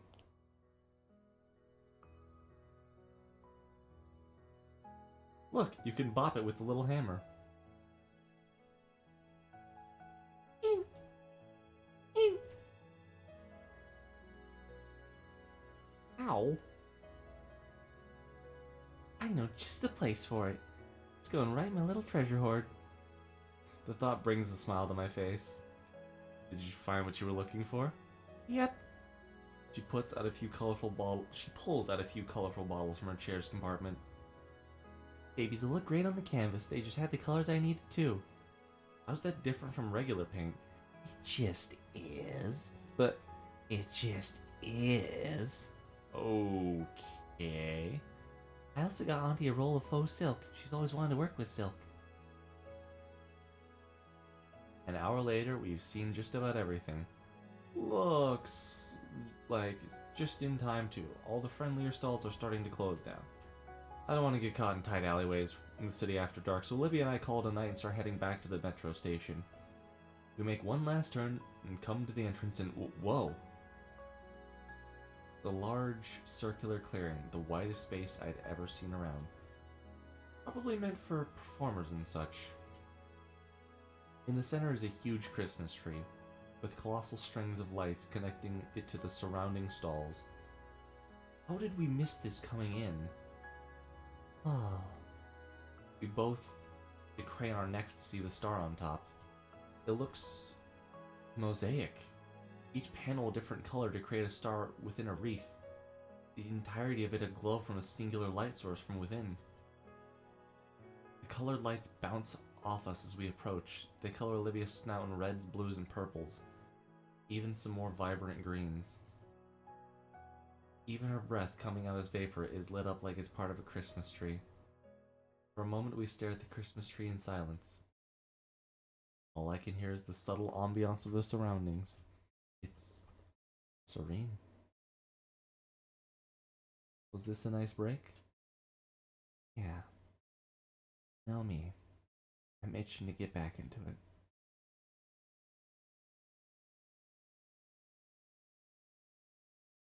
We look back up at the tree. Right. Merry Christmas, Olivia. Christmas isn't till another few weeks. I know, just felt like saying it. Yeah. Merry Christmas. Olivia's hand finds mine, our fingers intertwining slowly, our palms pressed warmly together. She doesn't speak, but her eyes convey so much. I carefully set down our shopping bags and take a knee beside her. She leans over her chair's armrest, bringing her head close until she can rest her chin on my shoulder. I can feel her hips move in a silent whisper as she nuzzles against me gently. A smile comes to my face as she mouths her appreciation for our first official date. Following her example, I lean my head back against hers. My jaw moves, but no words come out. After all, we don't want to disrupt the peaceful silence. But still, I know Olivia understands my wordless thanks as I feel her lips quirk into a smile. They had pressed together for some time. At least until my knees couldn't bear the stone floor and her scales couldn't handle the cold. Allowing the comfortable silence to continue, I stand up and slowly take back to the station. The ride home, we're lucky enough to get the whole train car to ourselves.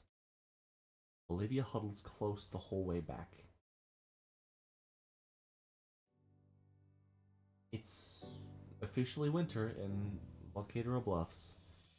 And as if to celebrate the occasion, tonight is St. Hannon's Winter Festival. Hard to believe it's already here. It really crept up on me. Whenever I try to remember the event coming up, I just force it out of my mind. The whole thing is to be pretty anxious. It's like a date, but a whole new level.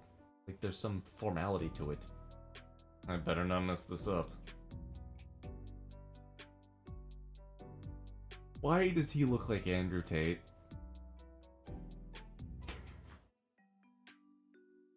It's a big night for myself and Olivia. I'm at her place now. She sits beside me on her bed, hard at work finishing the painting. I hold her other hand while she carefully brushes. On occasion, Olivia glances nervously at the clock. Each tick is another second possibly wasted. She's really working down to the wire. That's not to say she'd let the deadline creep up on her, of course, quite the opposite. Every day after school until bedtime, she'd been working hard on it. And now it just needs the finishing touches. She was so anxious today, just completely beside herself. Pestering me during lunch and throughout our classes together about how she wants to finish right away, to the point I had to talk her out of ditching class. She settled for dragging me back to replace the split-second class ended. Good thing I thought ahead and brought my formal dress clothes the night before. Brand new mauve blazer by Jacquard Baryonyk.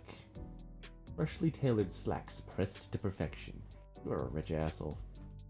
And polished black leather dress boots to give myself that extra height. The errant flecks of paint jump off the canvas beside me. Each one gives me a mini heart attack. You told me not to, but I can't possibly sneak a glance out of the corner of my sunglasses.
I'm back. My dad was here. He was like, yo, we're going in a little bit to the dollar store. 3-minute drive, honestly. But in a bit, I'll have to take a break. As I try to get a peek, however, a claw gently flicks my cheek, followed by a little growl. No. No peeking. Come on, you said you needed me here for support and I can't even see it. No peeking. Just sit. Sit and watch Peak Fiction. Who the fuck said Peak Fiction earlier? Who the fuck said Peak Fiction? It was, Wind Fox guy or something.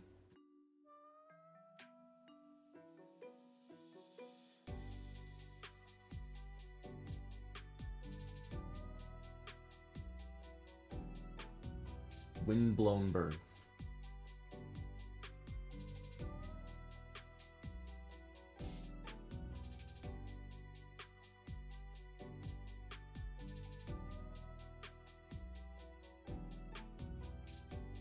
I like the fun messing with people in the chat. Alright. Sit and watch Peak Fiction. She gestures to the TV she set up to play it. Manic as the background noise. Maniac. No, that's Manic. That is Manic, not Maniac. You think you'll finish in time? Absolutely. Careful not to wear out your fingers. Don't need those. You don't have any other limbs you can lose. You make it. Just need you here. Just being near her was enough of support. The tail would slither its way to me. It, along with the guts, occupied my lap, and my actual support became evident as my hand ran over both scale and fur, eliciting cooing noises of comforting form. It, along with guts, occupied my lap, and my actual support became evident as my hand ran over both scale and fur, eliciting cooing noises of comfort from my girlfriend and her pet. Really, I felt more like a glorified pet sitter watching over the oddest friendship between a snake and a rat. But it was part of her process for this, so I obliged. content to wait and see his tribute in time. Plus, Olivia really did have a good taste in shows. I'm a little disappointed I won't get to finish this one tonight. Alas, we have more important matters. Okay, I think it's ready. He holds up a finger to my lips, appraising her work, scanning for any minute flaw. This is it. Oh, can I see? Not yet. Needs to dry. But need to wash up for my big date. She holds out her arms, absolutely splattered with purples and blues, and get changed. So I'm out. Wow, I'm being kicked out on the street. No longer useful. Darn right, go mingle with the plebeians for a while. I squeeze her hand and get up from the bed. Come on, I want to show you my dress. Alright. 'Tis the season to be jolly. The Payne's place lives up to the saying. From roof to floor, the house is decked out for the holidays, completely changing the atmosphere. Warm, nostalgic, inviting, comforting. Even outside, the house is adorned with an array of colorful Christmas lights. The rest of the paint. Oh, Damien, that is a stylish looking suit. The rest of the Paynes and Liz are lounging in the living room. Hey, every pony. Why did I fucking say that? I'm sorry. Inko, it's true you ordered a... Shh. Pretty sure it's supposed to be a surprise for her, hon.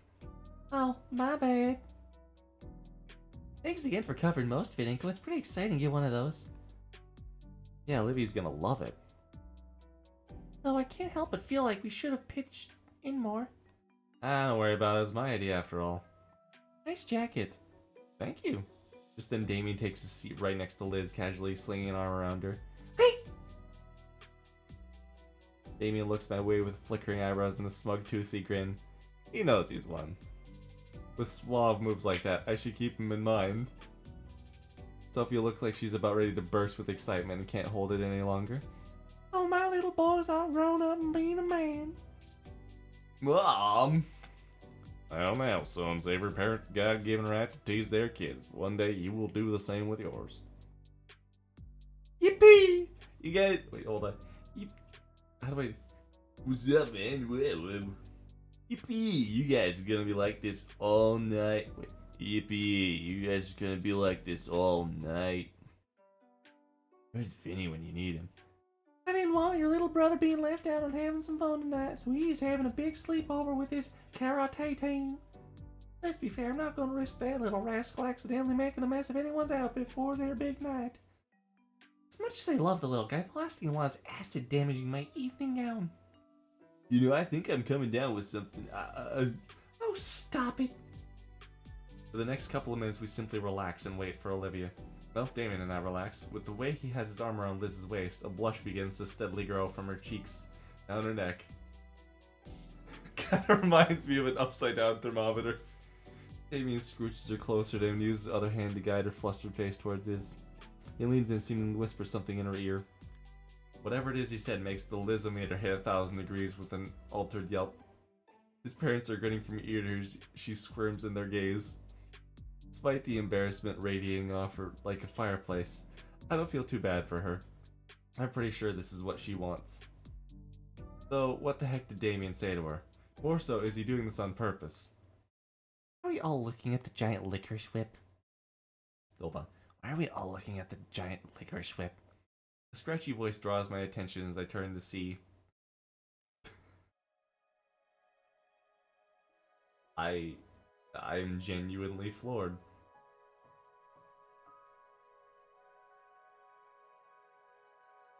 I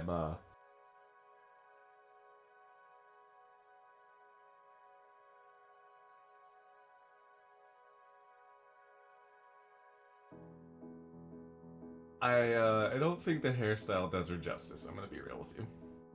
I'm genuinely floored. The dress, the accessories, the makeup. Elegance, mind, regal too. But what escapes my lips is beautiful. The others are also complimenting her, but she pays them no mind. She looks like the fucking what was it? She looks like Dr. Girlfriend from the scene earlier. That's what it kind of reminds me of, faintly. She's looking only at me as I am her. Bashfully, Olivia looks away at last. I clear my throat. My cheeks feel exceptionally warm and Olivia's practically aglow. You look beautiful, gorgeous. Thanks, Inko. Honey Sophia helped me with the dress. Whirls her chair about, allowing me to take her in from all angles. Oh, please, Olivia, you worked on that dress too. With the fitting. Her twirling finally stops so that she can bring the chair closer to me. I find myself on one knee, my hands and arms helping to ease her from her wheelchair and onto the couch. It's been second nature for a while. With Olivia settled nicely there, I retake my spot just beside her. A satin-gloved hand finds its place in my palm, and Olivia's head leans lightly against my shoulder. I feel as though my face is aflame with heat, but I don't mind as the girl beside me presses closer. Now don't get crazy, you two. Your ride to the formal should be getting here any minute. Olivia's head leaves my shoulder so she could look at Sophia. Aren't we taking Liz's car? Are we taking Liz's car?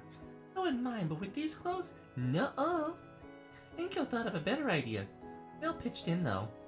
Olivia's looking at me now, squinting ever so slightly with scrutiny. What did you do? Well... I did that. Damien and Liz are already moving towards the door. I get up and take hold of Olivia's wheelchair, stabilizing it for her. Inko, what? Good night, Randy, Sophia. I'll have her home tomorrow morning. Inko! Have fun, you two. Don't do anything we wouldn't. What? Randy! Olivia's head is still turning wildly between us all as I wheel her to the open front door. The gator head finally stills, and I'm sure her eyes are as wide as saucers as she sees what's parked in front of the house. Figure's such a big night, we deserve to ride in style. About tomorrow morning, bit? Oh, we're gonna hang at my place after. All of us. Is that why I'm missing my favorite PJs? The limousine driver's already at the passenger door, holding it open for us. I gently pushed the wheelchair towards the vehicle. She continued to stare at the awestruck silence. Okay, wow, alright, this... If I may... You may. Carefully take the painting from her with both hands and place it against the back seat. Once Olivia's satisfied, it's her turn.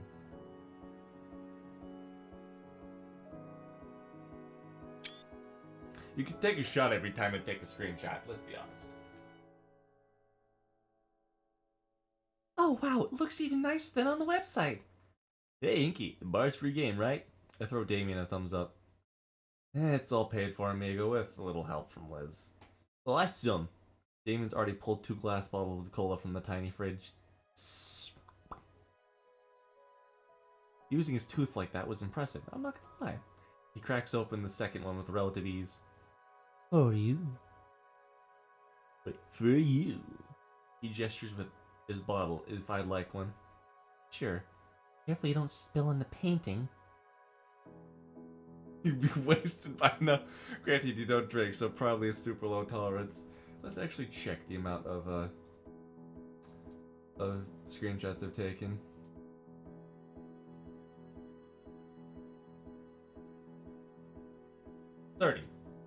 Been 30 so far. Yeah, you'd be fucking dead. You would be fucking dead. Even if a drop lands on it, I will murder roll you. Yeah, of course. Can I see it? No. No one lays eyes on it till we've set up the memorial room. Promise myself that. Whoa, you made the painting without even looking at it? You did? Whoa! Shut up, both of you. I lean back into the plush seating, letting my arm rest gently over Olivia's shoulders. I need it. She leans on her head.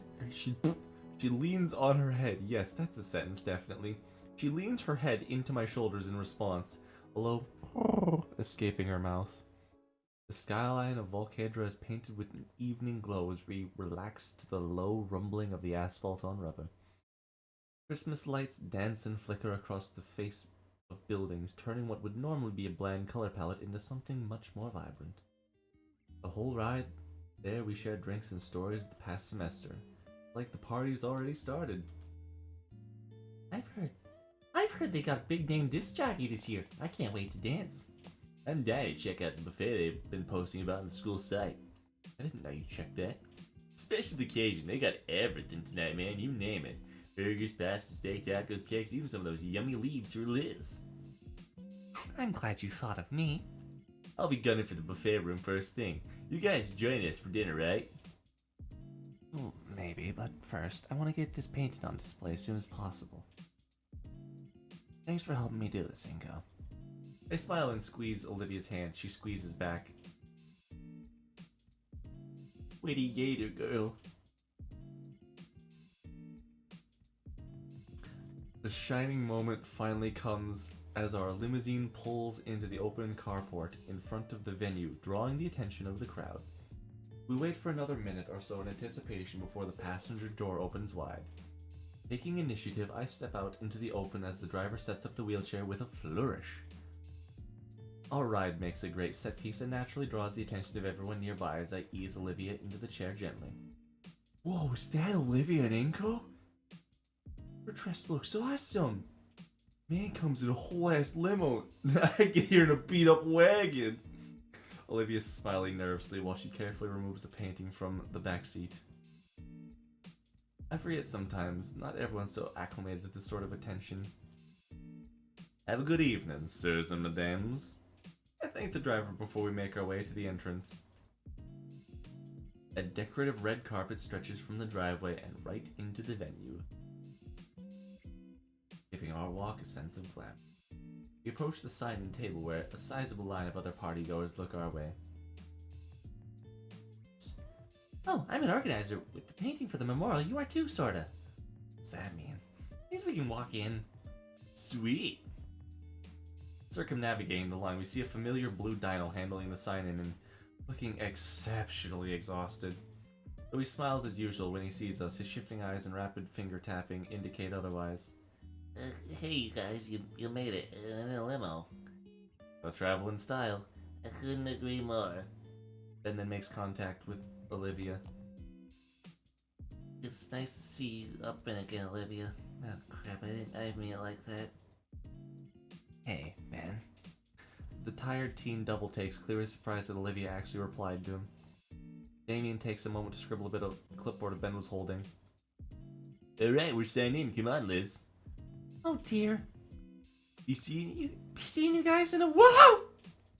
Ben clears his throat as though to dislodge the shock clogging his airway from Olivia speaking to him for once. How you been? Olivia scans him over briefly. Together, alright. I feel like making this has helped. Would have liked for him to see it, but... Her snout motions down the frame she's clutching tightly to. Heavy breath escapes Ben as his shoulders sag. Yeah, He sucks back in that breath, squaring his shoulders. I'm sure he's happy with it. Idate looks down her lap, eyes shut tight. Gives a soft smile and nods. Gotta keep the line moving, don't wanna keep everyone waiting. Right. Ben hands the clipboard along with a pen. Olivia and I sign it and I hand it back to Ben. Great, you're all set. Thanks, Ben. Enjoy. Offer Ben a smile and wave as Olivia and I continue forward. The memorial room is probably in one of the side halls. They should have given us a map. Won't be that hard to find. Olivia smirks as I take the head. What? Olivia smirks as I take the head, letting her hold the covered art piece closely. Just as I predicted, the memorial room isn't hard to find. It's a smaller room, well lit, with little furniture. On the far end, a framed picture of Edekin and some of his old pictures from his classroom. Some from him, some from his students. There's a few other students here paying their respects. Olivia taps my wrist with her tail and I let go. I walk alongside her as we approach the portrait. Wonder when this was taken. It can't have been that long ago. It looks just like he did earlier this year. Olivia slowly rolls up to the memorial, still clutching the covered art piece. Is there an easel or something around here? I was told there'd be one. Oh. There's an adjustable hanger on the wall with bits to attach the painting. Hanging in a little baggie. Oh, they thought of everything.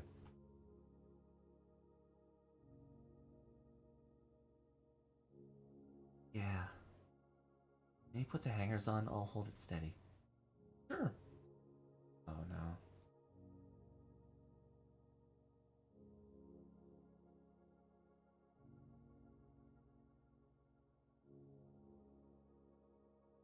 This is gonna hurt. I get the baggie and Olivia starts standing the painting on her legs. Alright, take the cover off gently. Olivia watches carefully as I lift the cover. From this angle, I can't quite make anything out, other than the same blues and purples. She breathes a sigh of relief when she sees nothing got damaged on the trip over. Okay, I fasten the hangers to the back of the wooden structure. I hope it's good enough. Will be. Done. Olivia gently raises the painting, carefully hanging it up on the wall like it could come off at any second. Finally, we both back away at the finished painting and it's revealed. My hand clasps Olivia's shoulder in support. Olivia's head turns down towards the floor for a few moments before a smile curls on her face. Finally, I can appraise the painting fully.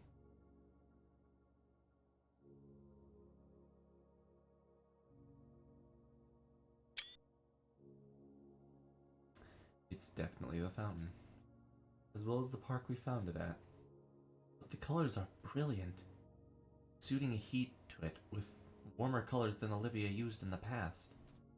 When her previous works always had a dreamlike quality to them, this one brings the warmth of the sun to mind, as if you were basking under the sun's light during the summer. You like it?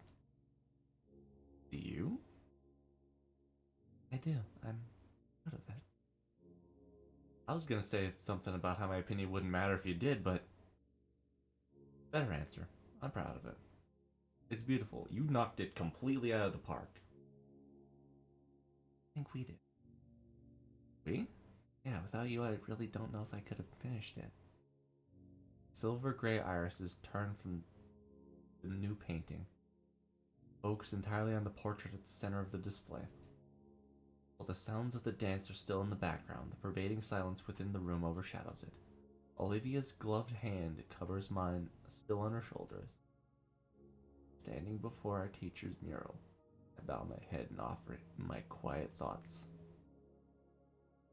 Thanking him for teaching me, for being more than just a teacher but a friend, and for looking after the girl I fell in love with. My eyes open, I see Olivia's head is still bowed forward. A singular droplet seeps from the corner of her eye. I gently wipe it with my thumb before it can possibly drip down onto her dress. She smiles in gratitude after her eyes reopen. Hey, Olivia? I'm okay, Inko. Automatically following her as she spins her chair around, Olivia faces towards the doors. Come on, we gotta get to the buffet. I'm sure they'll have enough. Damien's gonna steal the good stuff.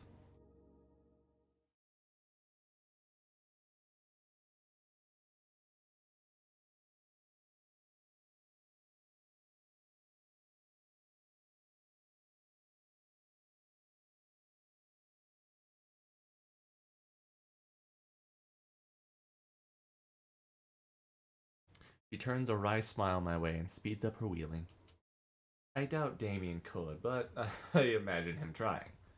Olivia becomes a veritable plow, uncaring for the other partygoers as she leads us to the buffet. It's not too far, and thankfully no one ended up actually being run down by her. And for all the sour looks she was receiving, she didn't care. Her attention was focused solely on what lay before her. It's Susie from Deltarune. It's Fry from Fry.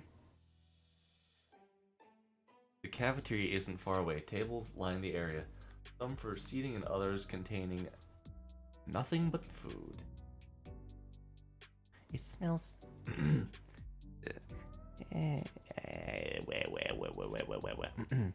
Smells good. Party grabbed a pair of trays from nearby along with 2 sets of utensils. Olivia motions to take her seat, but I shake my head. Let me handle the food. Why? So you can actually move. You'd be putting your dress at risk, trying to hold the tray and keep up with the line. With a roll of eyes and a sigh, Olivia's hand drops back to her armrest. Fine. Olivia drew herself just outside the line, scoping out the particular dishes that she wanted. By the time I got to the end, Olivia's tray was covered with heaps of grilled meat. I decided on a more eclectic sampling of dishes.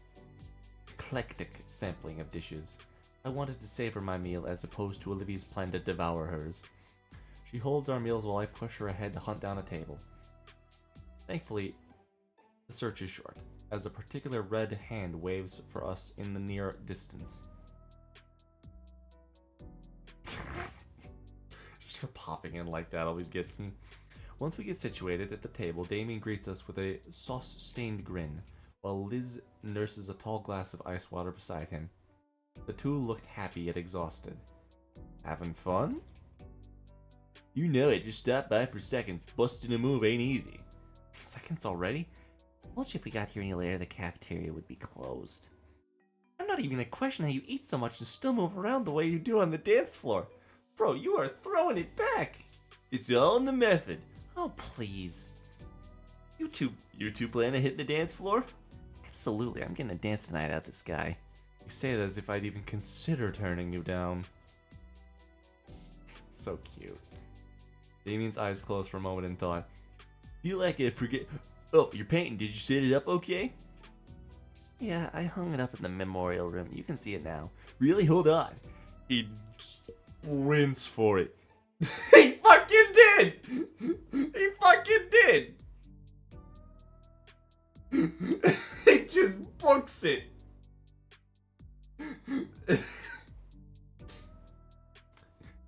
He just like, hold on, I'll go see it. It looks really good. He just instant transmissions across. It's so adorable. Does she have freckles on her face? Or are those what those are called, freckles? Like the little dots? Yeah, Olivia has freckles. I never noticed that. I'm very unobservant. It looks really good. Hey, thanks. All words finally said, Olivia and I start on our meals. While I savor the tender meat of my steak, a deep vibrato reverberates in my ribcage. I see you are enjoying the evening. You look like you're gonna kill somebody. You look like a secret agent. Or a politician. We all turn to see Liz's uncle approaching. Damien smiles and waves, but I notice how he scooted his chair away from Liz. The older man finally reaches and pulls a chair to sit down. Yeah, Damien's been so sweet, Uncle Mike. The mustachioed whale nods, smiling at Liz's date. Yeah, totally. Nothing but fun, sir. It's the first time I've heard a fake laugh from Damien. Yeah. I didn't know you'd be chaperoning, Mr. Ferris. Well, of course I would be. After all, it's my darling niece's first proper date. Starting to feel bad for Damien as I watch him sink lower in his seat. Though Liz does come to the rescue. Uncle Mike! The older man laughs as he fends off his niece's attempt to headbutt him with his massive hands. I'm not being serious, Elizabeth. Mind your head. Liz relents, scooting herself right next to her date and wrapping him in a hug. Damien sputters and looks between the two family members. Ah, by the way, Olivia. I visited the memorial with Miss Scala. We saw your latest piece. Olivia pauses on the last bite of mallard. It's quite a work, Miss Halford. Olivia's tail reaches up, giddily shakes my hand around. Thank you, Mr. Ferris. In fact, when your principal saw it, she immediately wanted to showcase it in St. Helens Gala. Specifically where Dreamscape once was. Oh. It's your painting, so it's up to you. I figured I'd come and let you know before you try and take it later tonight. Olivia ponders it while her fork speaks. Olivia ponders it for a while. Her fork spears a particularly slippery piece of greasy bed. I don't mind, but I'd like to take it with me when I graduate. Mr. Ferris nods, taking a small notebook from his pocket and writing some notes into it. Of course, Olivia. Of course. How's the brisket I may spring for some when I get around to dinner? Try the roast duck as well, it's amazing. Wrong voice. Try the roast duck as well, it's amazing. I think I will. Have a wonderful night, everyone.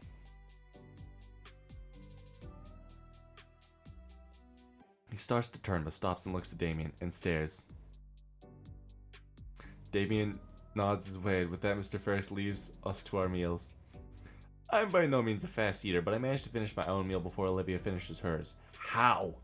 I lean back in my chair, stretching my arms back. Across the ballroom, I see Ben heading behind the curtain on stage. Say, that reminds me. Olivia. Huh? Finish what's in your mouth. What? Has Ben talked to you recently? No, when we saw him earlier, it was the first time I talked to him in years. Weird.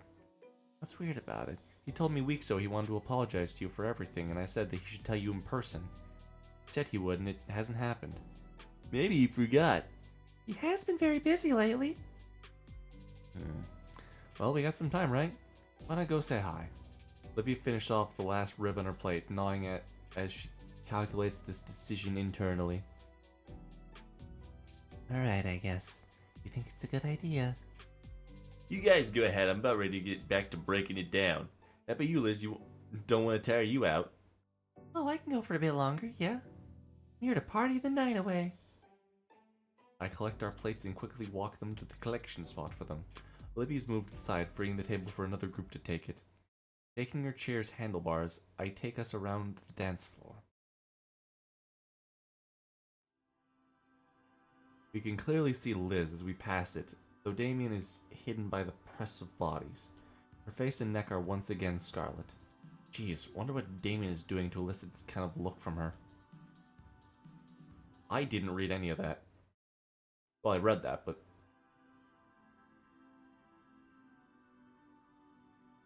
Okay, Liz is scarlet. I read that, none of it fucking registered.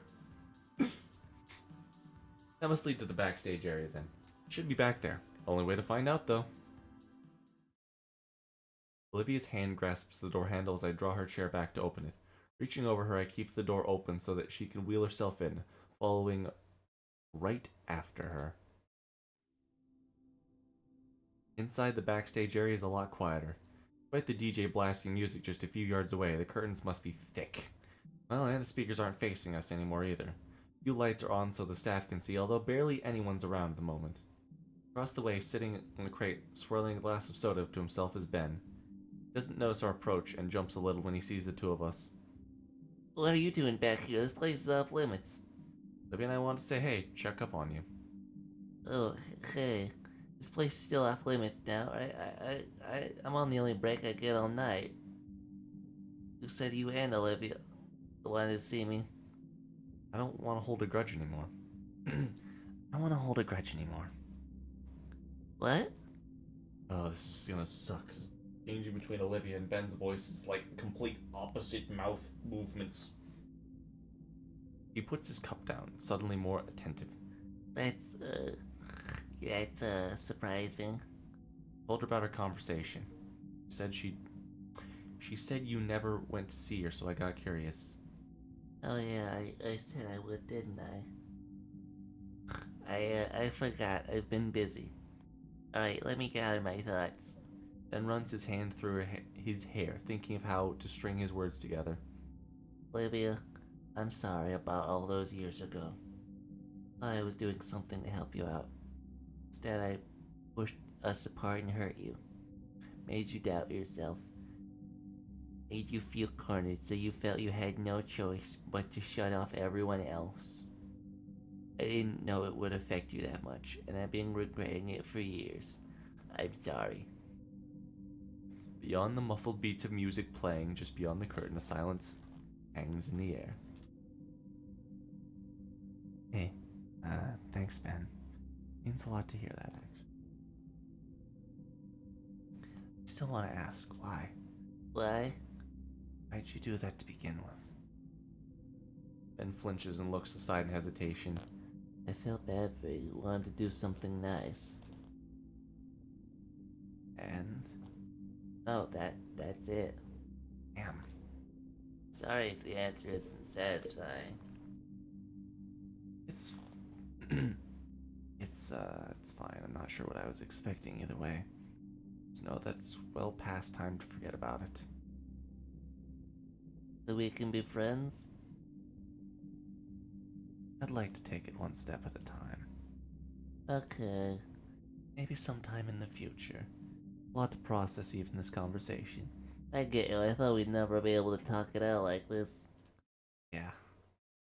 I hear the steady march of heels approaching. Damn. Ben? I'm sorry I'm sorry for what's about to happen to you, Ben. I get worried for a second. And that it's staff here to kick us out, but it's just Mia. There you are! Good lord, Ben. I've been looking everywhere for you. You've just been lazing about here the whole time?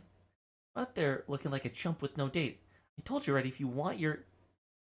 Oh, you two. Mia? You're not still mad about... Oh, of course not. Don't be stupid.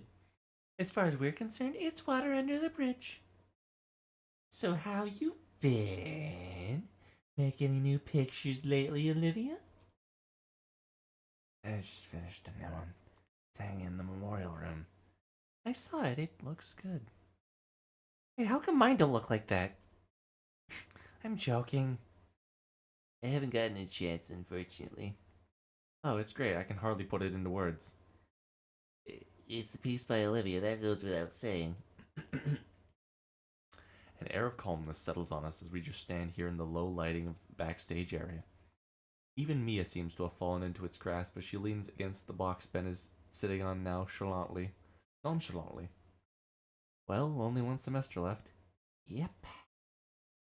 And then we're all out of the real world. So we're all cool with each other? Sure. Stay out of my way and I'll stay out of yours. Deal? Deal. Great. Then we can cross that line without incident. You want to graduate? That's always what I wanted, asshole. Just other crap makes it the only option. I don't get it. I don't expect you to. Ben chugs the last of his drink. Well, that was nice, truly. Yeah, let's get going. You guys enjoy your night. Thanks, be seeing you. See you, Ben. Ciao. Ben is gonna get his dick flattened. He's gonna get his dick flattened. We gotta help the man. He's going through it right now. Ben is about to get having bad time or good time, depending on your definition. Honey, time for your dick flattening. I push Olivia out of the backstage area and into the bright, loud ballroom again. That went pretty good. Honestly, I still, for obvious reasons, dislike that any of my friends are around Mia, but what can you do? That's just how life is. I've got the people I've got, and that's what matters. My chain of thoughts is broken by Olivia's tail tugging hard on my wrist. What? Oh, Olivia. You okay? She doesn't respond verbally, simply pointing where her shocked, wide eyes are staring. Following her gaze, I see... Is that Mr. Ferris? Couldn't be, but again, he's the only whale in attendance. Am I seeing things? Nope. I can't turn my eyes away to see Damien and Liz. Mr. Ferris is busting it down extremely hard.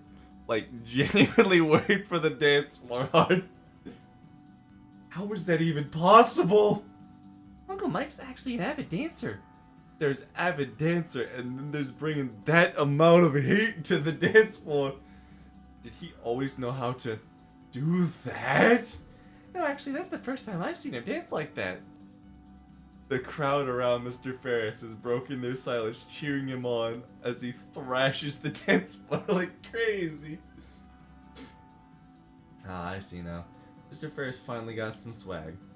I can't help but feel some pride as I watch the older gentleman spin with reckless abandon on his head. I guess he's... Woo! Mr. Ferris pants and takes a knee, showing off his freaky whale teeth with his gasping smile. That was exhilarating. Liz's head vanishes for a split second but returns with a full pitcher of water. He accepts the pitcher, drinking greedily from it like it was a mug. Thank you, sweetie. Dude, that was awesome. You gotta teach me. I gotta take a second. I was not emotionally prepared for whale dance.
Alright, I'm back.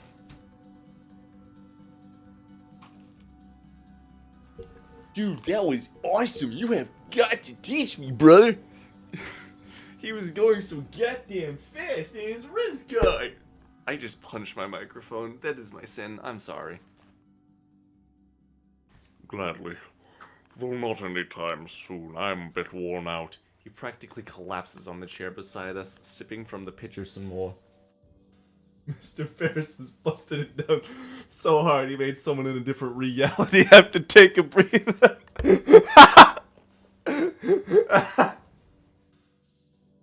Oh, that is actually really fucking funny. When I get to editing this, what I'm gonna do the first time he's introduced is just introduce him as Mr. Ferris, absolute dance machine. Like, oh, you want to know what I should do? Hold on, we're gonna take a detour for a second. So, browse local file, game drawings. No, that's different drawings. Characters. Looking at like Ferris right here. I can just see. I could make like Borderlands splash title cards out of this stuff. I could do that as like I could do this and make Borderlands like intro cards. That would be absolutely fucking amazing.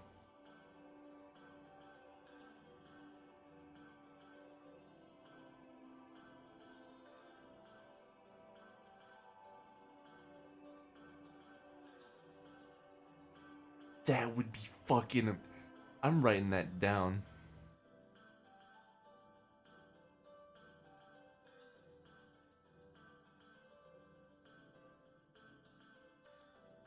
Okay. Okay, sorry. I had to do that. I'm like, bro, that would be fucking insane.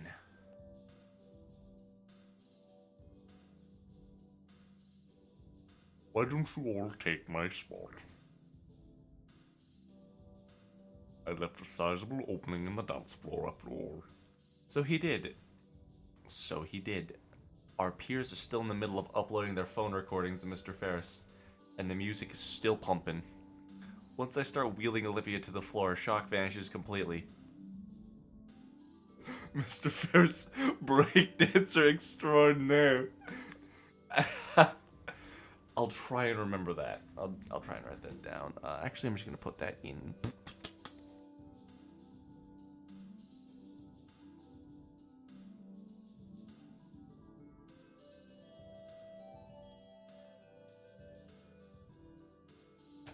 Fuck it, that's not how you spell that, but like, whatever.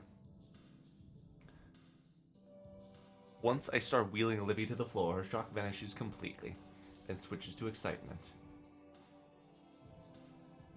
Damien and Liz aren't too far behind. Soon enough, we're among the throng of seniors dancing to the fast pulse of the music. I feel myself completely captured by it, most of my limbs flowing with the rhythm. I see Liz's face doing that fucking thing. I'm laughing too hard. Though I keep one arm on Olivia's chair, causing her to also fall into my rhythm. We dance together like that, Olivia's arms and tail moving together with the swaying of her wheelchair while I dance alongside her. Song after song, that's the only measure of time I have left, is all I care to do is move beside Olivia. Hearing her overwhelming cheer, she moves beside me.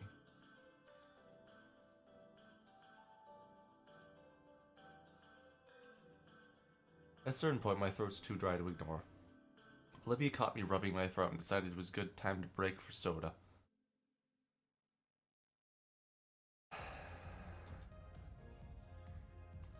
So we're sat in the outskirts of the dance floor, resting against each other, catching our breath. Good night so far? Yes, absolutely. Really the best of my life. Wow. For life, my thoughts go back to the parties I had gone to. There'd been dancing and talking and lots of people, but when I compare tonight to all those small house parties... too much? No, actually, I think you're right. This has been one of the best nights of my life, too. Got to do about everything I was hoping for. Everything? My chin rests atop her hair, the sweet scent of her shampoo concentrated in her tiny hair bun further relaxing me. Olivia's hand clings tightly to mine, and I reciprocate. You? Almost, there's just one thing. Oh, it's this fucking music. The pop music dies down, and the lights start to dim, signaling the start of the slow dancing. After that, the party's going to be over. I feel her head turn, one pushing my cheek and making me pull away. Olivia looks wistfully towards the dance floor, where the crowd has diminished, only the couple swaying gently to and fro. She's clearly thinking about something. Something, right? I stand up and face her, taking both hands. Olivia, would you like to dance? Yes, please. That would be perfect. Olivia practically jumps back into her wheelchair from the seat. Come on, they're only playing a few of these sappy tracks. Her tail drags me by the arm to open spot in the floor. Alright, how are we gonna do this?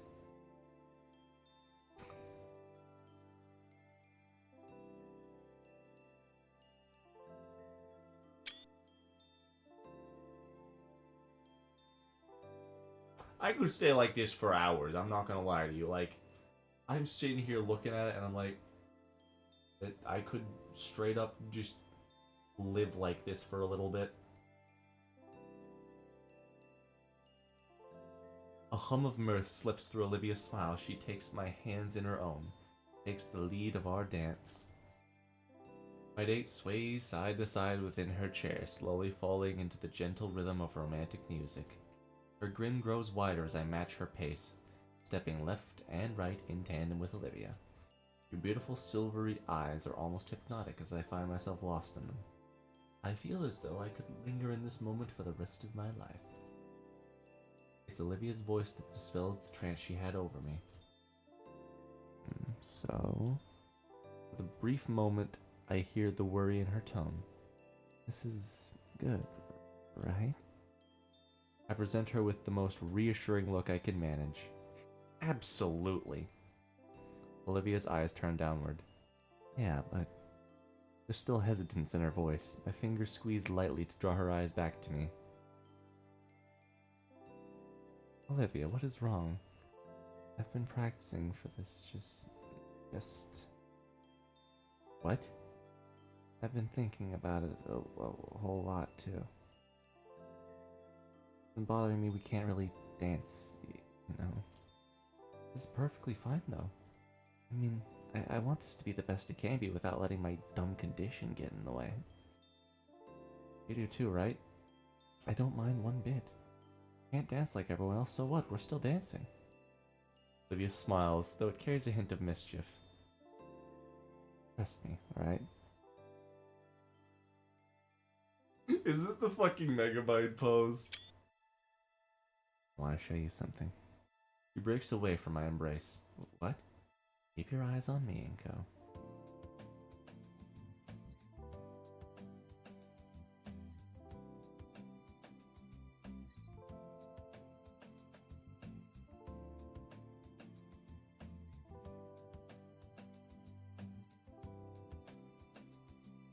Oh my god.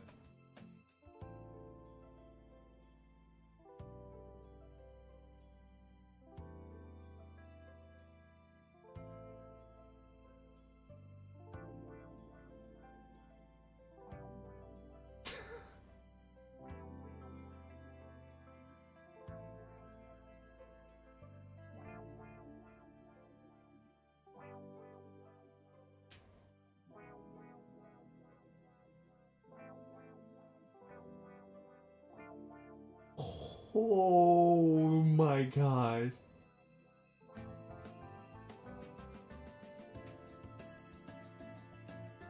Oh. Oh.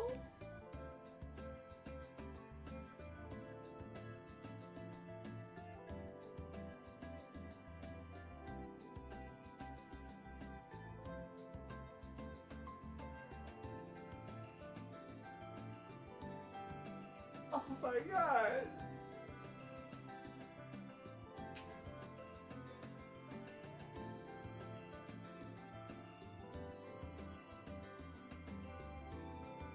Oh.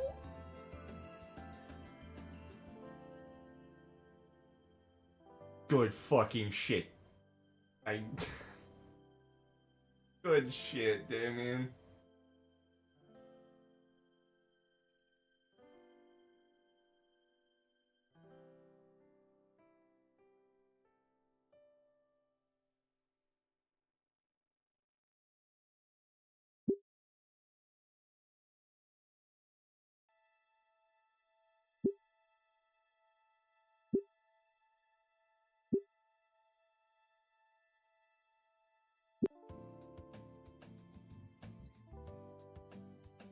That... Oh, that was amazing. I'm exhausted. I'm thrilled. And I love her. We really went so far just for me. No, for us. I'm thankful I have these glasses. I feel the pricks of tears at the corners of my eyes. Final song ends and the light brightens once more. The crowd around us shifts. Some people are leaving, probably to go home. But others take their place, looking towards the stage for whatever ending ceremony there might be.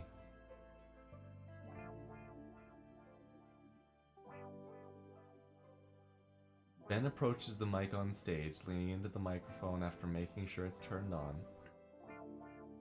Good evening, everyone. Thank you all for coming tonight to the annual St. Hammond's Winter Formal.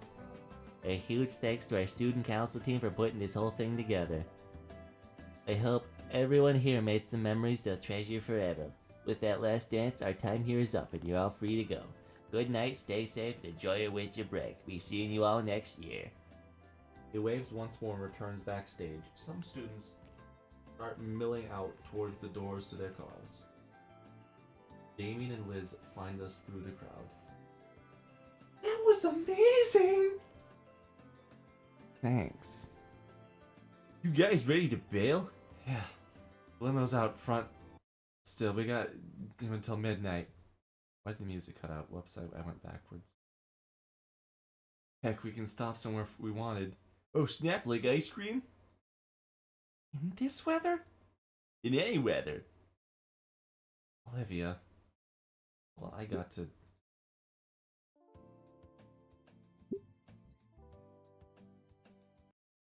Yep, no. Hold on. We're gonna reread those lines.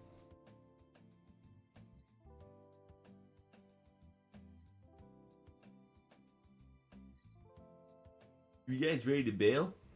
Yeah, the limo's out front still. We got him till midnight. Heck. Wait. Heck, we can stop somewhere too if we wanted. Oh, snap, like ice cream? In this weather? In any weather. Olivia? I'm steaming hot. I would like to rip your float. Hey, sounds like a plan. Olivia's tail trembles from overexertion, but still snakes around my wrist as always. She huddles to herself as we leave behind the Grand Con Center and out to the freezing air of the city. True to my word, the limo waits just outside down the walkway. The driver gets out on seeing us and goes to open the door for us. Damien and Liz hop in, sighing in relief at the heated seating. I start helping Olivia in. Just like her tail, her legs are quaking from exhaustion as I help her make the jump from the chair to the seat. We're all collapsed on the cozy seat, the euphoria of the dance finally wearing off, leaving us with just the exertions of them. It's a pleasant soreness, though, as Olivia rests against me with a yawn and tired smile. Damien hands the last bottles of blissfully cool soda, which we nurse slowly. And now all that awaits is a calm evening with my friends. Once more my head lays atop Olivia's, feeling her soft hair tickling my cheek pleasantly. She nuzzles back against me, her eyes slowly closing. Night definitely was the best night of my life.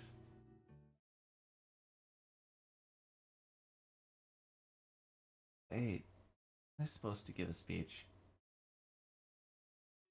What? I swear there's supposed to be speeches for Ikedan. Ben was gonna do one. I had something ready. Oh yeah, what gives? We tried to argue for extra time with the venue owners first. They wouldn't budge, so we just had to cut the rest of the formal short. I checked my phone. 9:53, huh? Did something up? Maybe, but we all got dismissed anyways. You guys can go check it out if you want. I'll chill here. Should we? Olivia looks back to the entrance. Some people still leaving, but I can see most are still inside, probably waiting for their ride since the formal ended early. Yeah, I'm curious. Alright. Hey, don't start driving yet. Sorry, we're gonna be a little while. Forgot something. Of course, we'll be right here. Thanks. Wait, no, wrong voice. Thanks. Olivia and I get back into the chair and push her back through the cold into the con center. Inside, my classmates are standing awkwardly around calling their folks. Guess we'll have to find Ben again. Backstage? Maybe, let's check. As we pass through the crowd, the principal takes the stage. The mic isn't turned on, so she annoyedly gestures to have it turned on and tries again. Excuse us, we're having some technical difficulties at the moment. We should have one final event tonight. Our apologies for the confusion. Please wait while getting things organized. She's definitely annoyed at something's up. When nobody's looking up, we slip back through the staff-only door. Now, where would Ben be? Not back in the main backstage area. There's a few other workers walking around, dragging the dining room chairs in neat stacks. They don't pay us any mind, however. Best not to push our luck and ask where Ben is. Maybe he's left? Doesn't sound like him. Well, where else? There's a number of storage rooms, but no dice.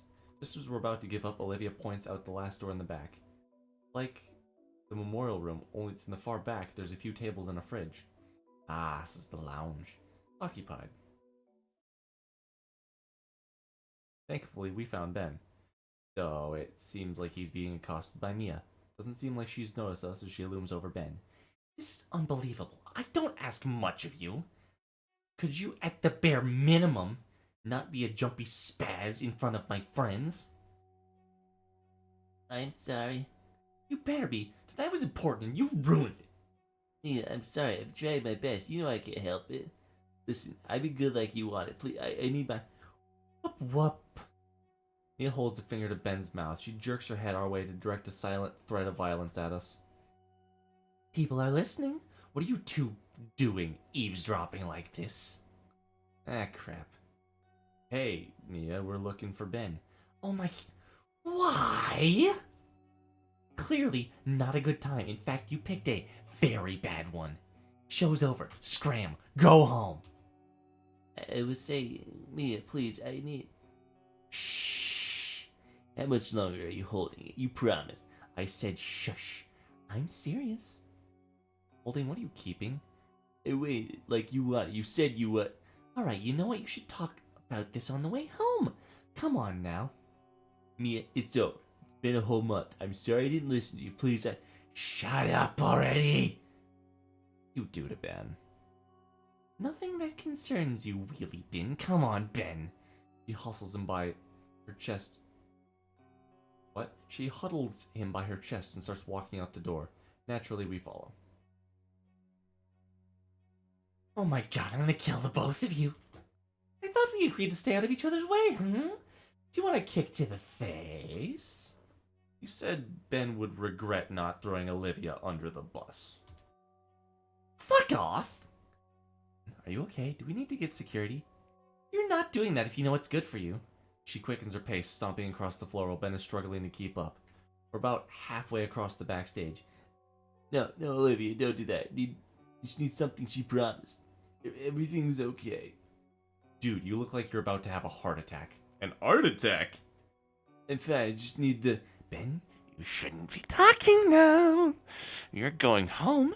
We can talk about it then. Ben can't keep up with Mia and trips. Fucking idiot, get up! We should get security. Like hell you are. Fuck, I'm surrounded by idiots. Yeah, I can't wait longer. Please, I need it to be normal. Shut up, you fucking idiot. Oh shit. Ben lies still on the floor. Mia's fist is frozen where it made contact. She pulls it back and stares between it and us. She knows it was a mistake. Her low impulse control finally got the better of her. Oh. Ben shudders on the ground. His glasses lie snapped in two parts, and he fruitlessly tries sticking them together like jigsaw pieces. Ben, are you alright? I didn't mean that. My glasses. Hey, let's get you out of here. No one could see you like this. No one. You too. If you ever tell people you saw here, I will personally... Ben? Scalar opens the curtains right where we're at, lit by a spotlight aimed at the spot. Goodness gracious, I've been looking everywhere for you. Where have you been? Did you forget about the memorial? It's Scalar. No excuses. Get out here. Scalar grabs Ben by the shoulder and yanks him through the curtain. Alright, now we can get... There's still a sizable crowd. Any murmurs clear out into dead silence as everyone gawks. Fuck! Scalar jerks her head the gap in the curtains and rips it wide open.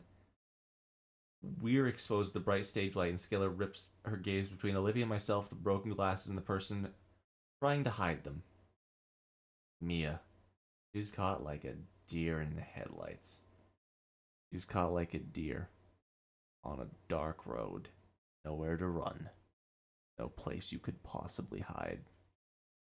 Ben's fresh wound is bleeding bright red. It drips to the floor below. While he whimpers in pain, Miss Scalar finally looks back to him and fully takes in his condition. Droplets splattering is deafening. The audience eyes are on Mia. Yeah, are you mad? Benjamin, you can't stay here. You get some help, okay? He simply whimpers more as our principal practically leaps off the stage to search for someone. 1,000 calculations run through her, judged by the worsening... 1,000 calculations run through her. Judging by the worsting, drained expression, none of them are good. There's a murmur in the crowd. Our peers talking amongst one another, pointing and questioning. Slowly, the low din of words grows louder, voices raised as their words are turned towards the stage. He okay? There's blood? What did she... Of course she did that. What is her problem? Finally, the question turned to accusations, all directed at the red dino girl. So cruel, uncalled for. Total bitch. Fucking abusive. That word clicks with her and she starts to move. Ben, I can't do this anymore. She starts yelling loud enough it carries the other end of the room. What? I can't take this abuse anymore. Just look at me. You made me like this. All those years. Making me put up this act, doing your dirty work, harassing all the students you didn't want to deal with. You think I want to hurt people? Thought you loved me. I don't want to do your dirty work. I can't do it. All this because you can't have people knowing about your condition. Mia, no. Mia yanks out an orange bottle from her purse. The rest of the color drains from Ben's face. He falls to his knees. Mia, please. You're a fucking psycho. I don't want these anymore. You're a liar and you've ruined my life enough. He throws the bottle at the floor. The contents within shatter 100 directions all across the floor. Ben doubles over, covering his mouth. Everyone else knows. Mia has tears streaming down her face, starts toward the exit. Ben's on antipsychotics? No way, it's a bunch of bull. What are the pills? Bottle rolls over to me. I don't know why, but I pick it up. I can't pronounce what's supposed to be inside, but I can read Ben's name printed clearly on the label. They're antipsychotics. That's it. It's horrible. Ben had betrayed her when he didn't do her bidding. She had to tighten his leash by keeping it from him to remind him who's in charge and keeping him from making the same mistakes again. Mia, I love you. Don't go. Wait from me, you freak. I'll do anything. He reaches out for her. Mia. Mia ignores him. The floor vibrates from the unmistakable sound of Ferris lumbering over. In spite of his size, the massive older man cuts Mia off. Fuck. I believe we need to have a talk, Miss Morty. Why are all of my frames dying? Why are all of my frames better all of a sudden? 9,000. What? My dad hold a machete. Hold on. Give me a minute. What?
my dad walks over to my window. He walks over to my window, looks at me, and puts something on the side. He then says, "Hey, come out here." I look over at him. I walk over to him. And he shows me a 3-foot machete. He went to go to the dollar store. He went to the dollar store. It is a actually really good quality machete, but like at the dollar store?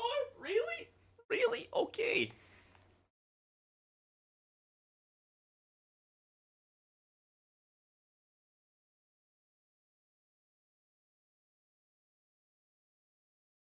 Also, you aided some? What?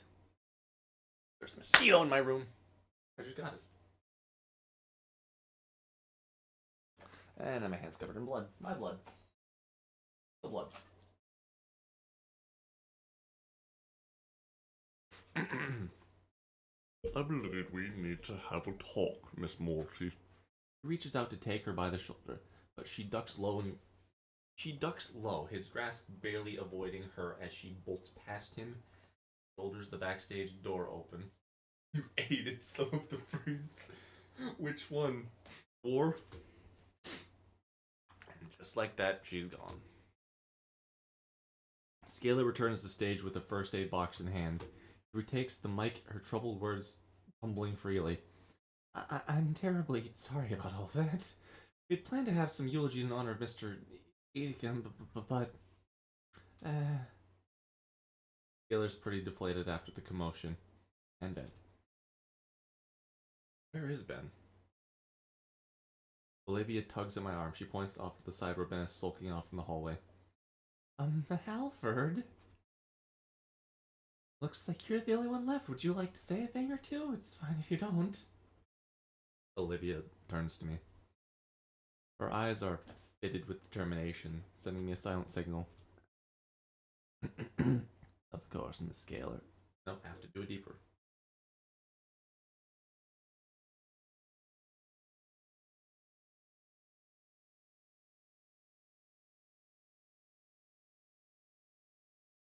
Of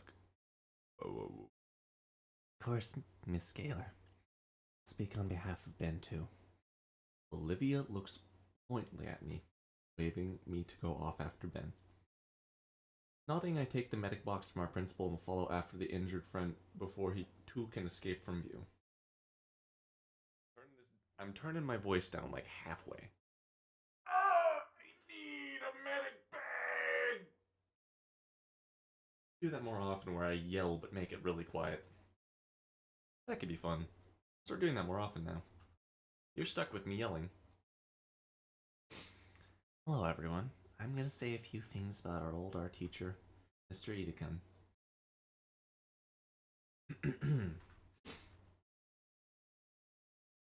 Walking after him, Olivia's words fill the now quiet hall. He was a more than excellent instructor. I always saw him like a father figure of sorts, wanting to do right by me and by the rest of his students.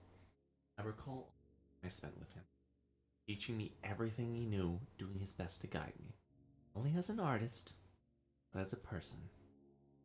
I had gotten so caught up in my own worries that I couldn't see wonderful things around me. Stuck within stupid walls I had made, pity and self-loathing. And he had been the one to help me break free from those walls. He helped me to become a better person. He believed in me, just like he believed in all of his students. Mr. Ideken believed the best of people. Finally realized what his life work was. Not any painting, photo, or sculpture. It was his students. Helping us become better people.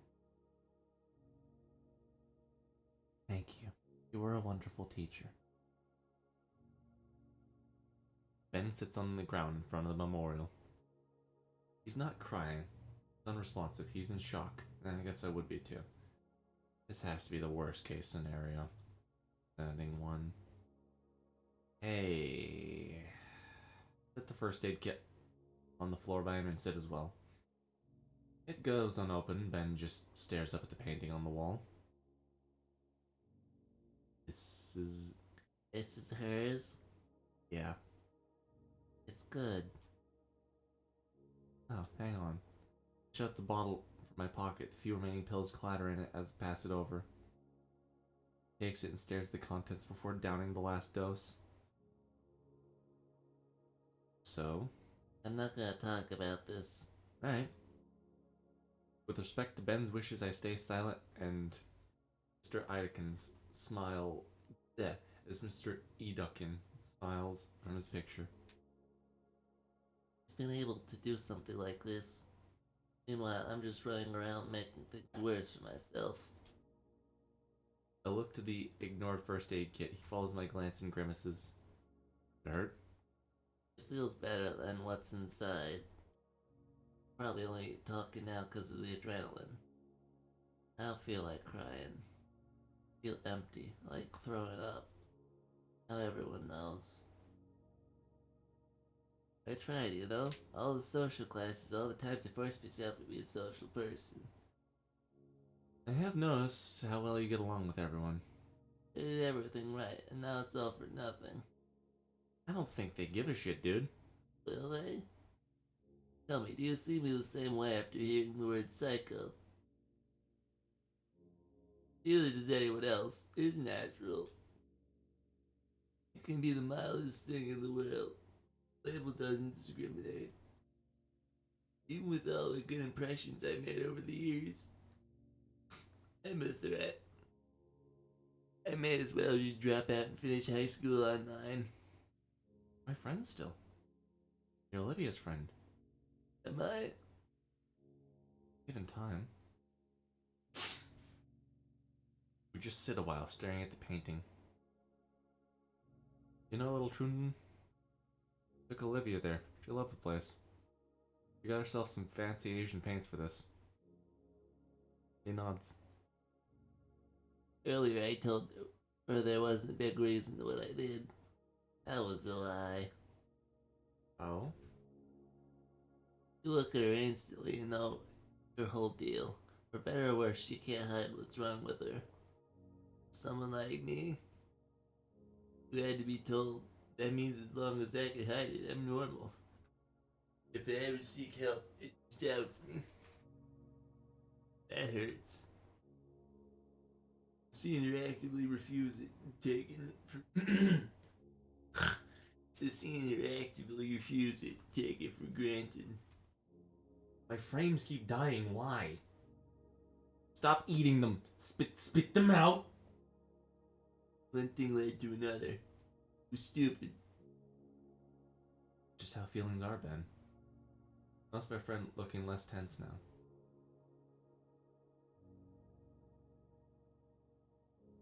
About Mia. I don't want to talk about her. She's gone. She's always telling me when she graduates she'd get out of this dump. I was hoping maybe she would take me with her. How do you know she's gone? She's booking it across state lines as we speak. Ben shows the lock screen of his phone. The most recent message is from Mia. Sorry, I'm going.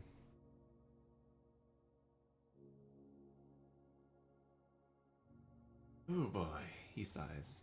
For years. I loved her.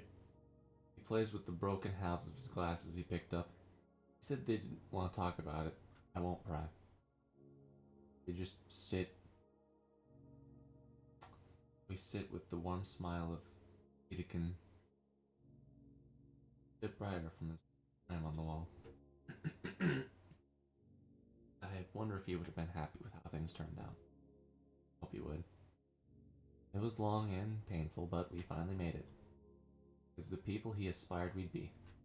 Everything that's happened here, that through resolving old grudges or finally escaping a horrible situation, things are changing. Once we leave this room, our new lives start.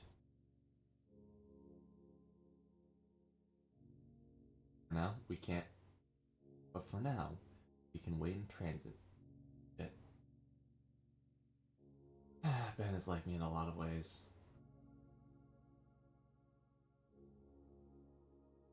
I remember seeing him earlier this year, effortlessly turning social disasters in his favor. But I struggled to do anything without someone's approval or attention. Looks like he couldn't either, and me used that against him. I've ended up like that. So long I get a message. Ah, that's where you dropped it. Ah. Still in there? Yeah. Ben notices I'm wanted. I'm not keeping you here. You can go. Gonna be okay though, that's the question. On my ride home, it's gone. I'll need to call my family. I mean with everything else. I don't know. Probably not. I'll probably finish processing it soon. But thanks. Talking with me. There's space with us, we can take you back. Stand up slowly. When Ben doesn't, I hold out my hand to him. I roll my eyes and smile. Ben, I'm offering you help. He stares at my palm as though I'd pull away at any second.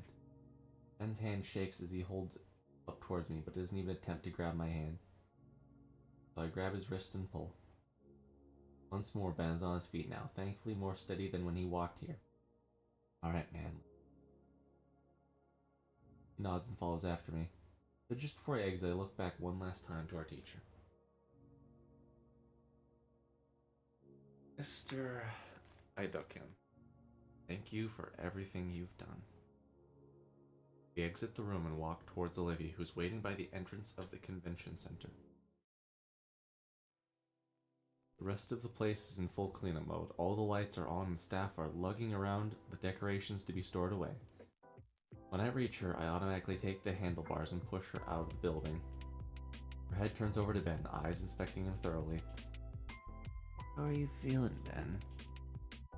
His mouth moves to speak but stops. He shakes his head but keeps following. So, what flavor? I love this song. What flavor? What? Flavor. Ice cream. Told everyone we're getting some ice cream on the way back. Think I'm gonna get some sea salt caramel. Libby sticks her tongue out in disgust. Ugh, why would you ruin ice cream like that? Hey, don't knock it till you try it. Fine, I'll try it, and ask again. How about you, Ben? You know sea salt caramel is great, right? We finally reached the limo and our driver moves to open the door for us. I don't know, I've never had it. I motion for Ben to try and get in before us. As he does, Damien greets him like his usual enthusiastic self. Once more, I help Olivia into the limo, the driver storing her seat in the trunk, and I finally lay myself on a luxurious seat. We can go right to your place, or drop you... We can go right to your place, or drop you off if you'd rather, Ben.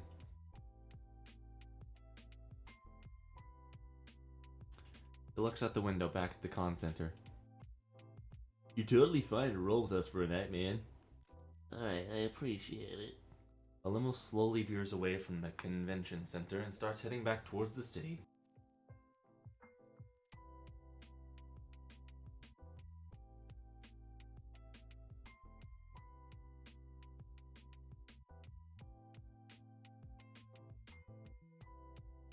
Dun, dun, dun, dun.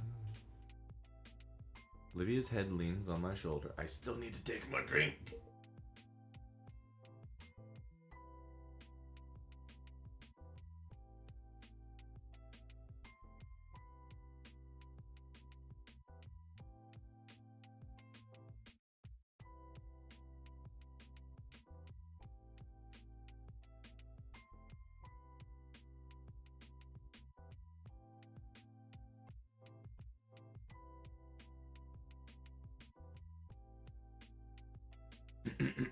Nope, still bad.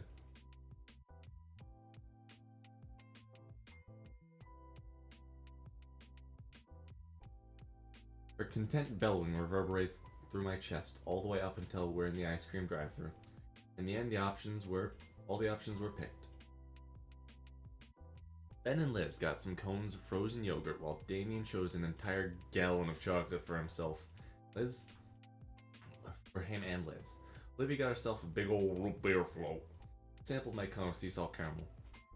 And while she acted like the icy delight had personally insulted her, I saw my girlfriend gaze longingly at the tub of it in the shop's standing cooler. Our night continued for a while longer. The driver was more than happy to indulge us after a generous tip of that ice cream shop.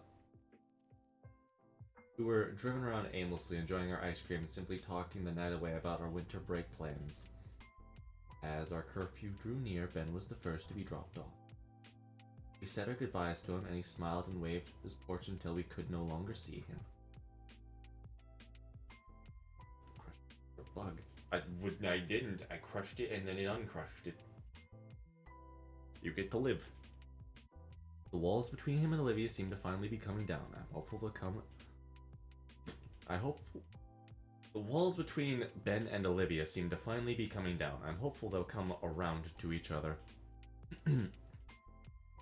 Our next and final stop was my home. We were gonna make the most of tonight after all, which meant enjoying the rest of these gallons with some good shows. Giving our thanks to the driver, we entered my home and made ourselves at home. Haha. Stuffy clothes are ditched for comfortable pajamas. We settle in my living room with the whole floor covered by air mattresses. Liz's neck takes up the entire couch so you can lay your chin on Damien's shoulder. Aw, it's adorable. They'd fallen asleep like that within the first hour of our anime marathon, leaving Olivia and I in peace to snuggle up together. Her purring bellow rattled my ribs, but in a pleasant sort of way. Kinda like a massage, which I needed based on how worn out all my muscles feel. I felt like I could just melt in her embrace right now. My eyelids grew heavy as my body felt blissfully at ease. There's one last thing I had to do before I fell asleep. Ooh. Hey, Olivia.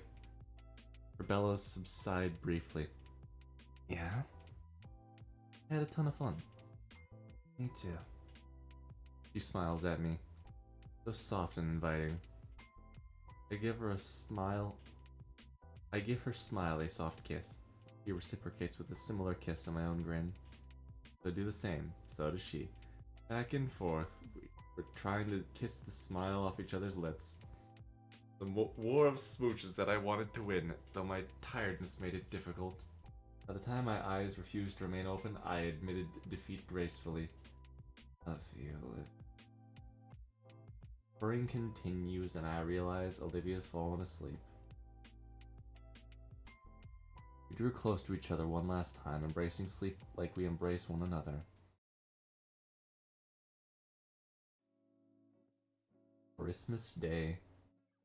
A tiny holiday tune plays from a nearby radio as we work the snow. Fresh white powdery rice crunches loudly underfoot, and our knitted mittens work to pile and compact the heaps of fresh white powder. Not only compact though, but sculpted. Vinny has a bright future ahead of him as he works studiously on his Christmas monuments. The loud chatter of teeth drawing near must be done collecting the sticks we need. Taking a step back, I look over at the 5 different piles of snow we'd gathered from the yard. Vinny, got the arms here. That was too much emphasis. Sweet, I need some twigs so I can make our mouths just right too. The younger boy finally stands and marches through the now muddy grass of the yard. Bro, Inky, you should start on the bodies. I'll make the heads. Damien salutes his brother's orders, and we all start finishing Vinny's project before it gets too cold. While I'm fine with my new mittens and scarf, the brothers are nearly freezing themselves for Vinny's art. Which at least motivates them to complete the 5 figures in the time it'd take me to finish a single snowman. Originally, Vinny was begging me to make a snowman instead, but he got ahead of himself and ended up giving himself an artistic vision of a whole family of snow people modeled after the family. And I would have had to do it myself, but Randy decided he had enough of all yard-related tasks being delegated to me this season. At least we have the promise of lunch. Olivia is hard at work in the kitchen. Now I've made a few snowmen in my day, but snow dinos? Tails are easy enough. What's not easy at the beaks? Powerful as Christmas magic is, it's no match for base physics. Damien tries making a very tall one to resemble Liz. It ends up crumpling under its own weight and falling over right in his face. After so long, I actually do manage to get the snoots right, just a matter of how you pack it together. You make a snowball. I could do this. Yeah, like that. You make like a snowball. And before long, there's a nice little group of snow dinos for each of the panes. Olivia's is special. It's sprawled out flat, like how she lays in bed. I can't see it. I see Olivia judging from the window. It's a playful glare that knows I'm right, but demands satisfaction for the hazing. Hold on, it's not quite finished. Vinny quickly begins forming another frosty figure next to Snow Olivia. Soon enough, it begins taking a humanoid shape, though lacking any significant details. Hey, just like you! Can I borrow your shades? Sure thing. Handing my shades, the little dino presses the hinges straight into the head. There, now it's everyone! Aww. Aww.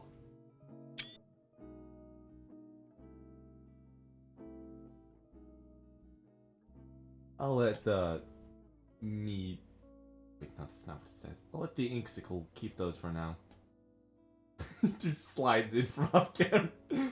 I think it's about time to head back inside. I fear Damien's frittles might break off if we stay out here any longer.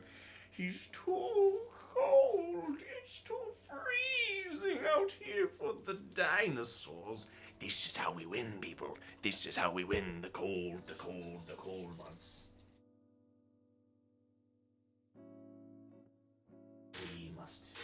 We hunt them during this time. They freeze. We stay warm, stay safe, hunt the dinos. I waved to the brothers. I waved the brothers toward the door, and they run ahead in search of warmth. For a moment, I consider adding some finer dinosaur-related detailing, but I don't want to keep Olivia waiting. I make my way inside, making sure to stamp the snow off my boots beforehand. Name is cute. By the time I see them, Damien and Vinny have already changed into dry clothes. The jackets they had worn, designer made and thoroughly insulated for the cold, hung heavily on the coat rack nearby. I knew they'd be good gifts, especially for Vinny. I'll remind them how to clean the jackets later. The brothers sit on the couch, wrapped in down blankets and sipping hot chocolate way too quickly. It's 30 seconds. How'd you get changed that fast?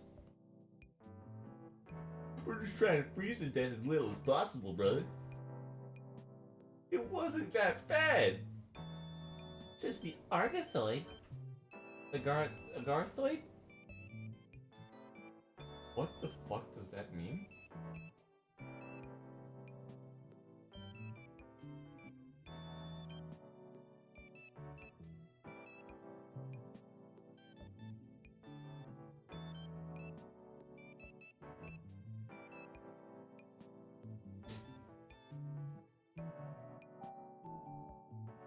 Oh.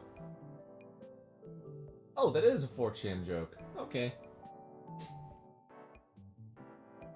That's not a slur. That's what I was thinking! In either case, I'd rather not get the couch all wet, so I'll just have to stand for now. At the very least, Damien gestures to the thermos of hot chocolate and spare mug on the coffee table. After yanking my new handmade mittens, I pour myself a cup and savor the heat as my fingers regain feeling. Soon enough, the familiar sound of rubber on hardwood signals Olivia's arrival. The first thing she notices is the two Payne brothers clumped on the couch. You two look like you're having fun. Yeah, did you see the snow guys we built? We made one that kind of looks like you. Saw that one. I'm flattered. I just finished lunch. Do you hungry? I could smell it ever since I entered, the smell of well-seared meat and veggies. Ever since she came to visit that one time, I've been dying to try her cooking again. Please. I think I'll stay here for a bit. Damien, I'm offering you food. No, sir. Not getting out me chair. Then he takes the cue from his elder and follows his example, crossing his arms and smugly holding his chin up in defiance. I suck. Olivia motions me towards the kitchen and take one last sip of cocoa before joining her. She ladles me a bowl, explaining all the intricacies of the special way she learned to make from Sophia. though she never would tell me the secret pain seasoning that she used to further enhance the taste of all her cooking. I know what it is! It's love. I carefully set the bowls on a large tray and hand the tray to Olivia, who sets it carefully across the armrests. Our meal set, Olivia's holler for food shakes the house to its foundation. Sophia and Randy meet as I wheel Olivia to the living room, and they're looking well rested from their afternoon nap. Oh, thank you, Olivia. Looks fantastic. Olivia smiles and sets the tray down at the coffee table so that she can start passing the bowls one by one. With a flick of his tail, Vinny turns on the television, already set on a sports channel and playing a hockey match. Randy takes a noisy slump of the broth, licking his chops after. Tastes fantastic too! So enjoy the stew, we can have the real Christmas treats. Real Christmas treats? When Olivia sees my confused look, she simply smiles and shakes her head. The rest of the Paynes look excited though and start voraciously slurping down their stew. Following their example, I abandon my spoon and take up the bowl and bring it to my lips. Oh, just the right mixture of salty and spicy, the veggies and meat and creamy broth going down smoothly. I want soup now, fuck you!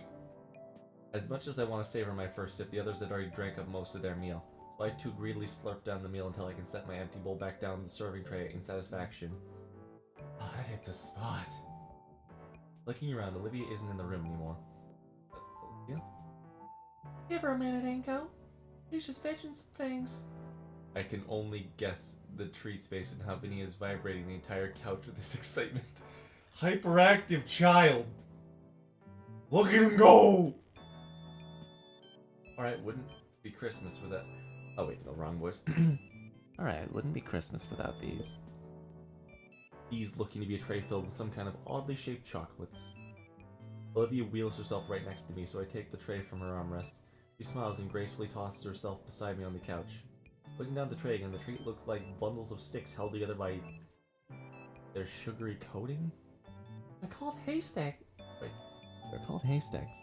They're called haystacks, Inko. Try one, you'll love it. I pop one of the smaller bundles in my mouth, chewing on the sweet and salty homemade candy. Marshmallow, butterscotch, and... how many noodles? I hold up one of the uncovered sticks to inspect it. It's an older tradition, so I'm not surprised you don't know it, Inko. Take a couple more and pass the tray to Damien.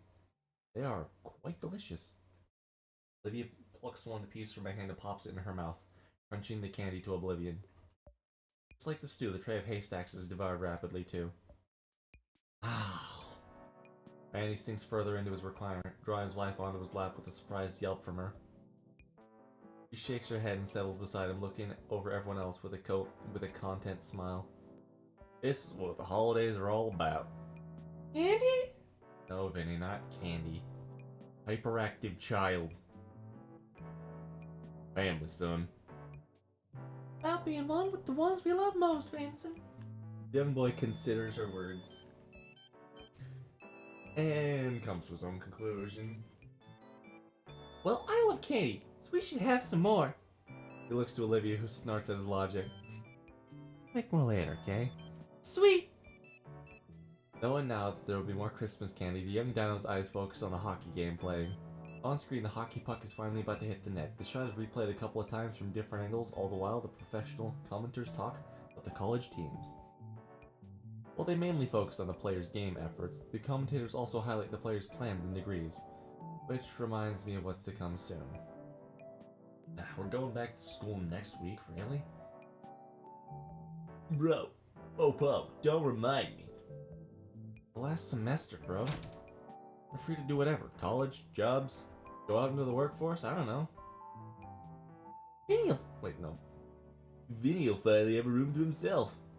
Oh, that's true. Once you guys go, just be Vinny here to keep us company. All my kids are growing up. Don't worry, Ma, I'm ahead of you. I'll fail all my classes just for you. Well, if you know what's good for you. It'd be strange seeing this place quiet for once. Well, quiet aside from Vinny. It's been pretty lively this year. I'll have to enjoy it while it lasts. It's a whole 6 months before we can even graduate, guys. Yeah, plus I still don't have any real plans yet. School's probably gonna be bothering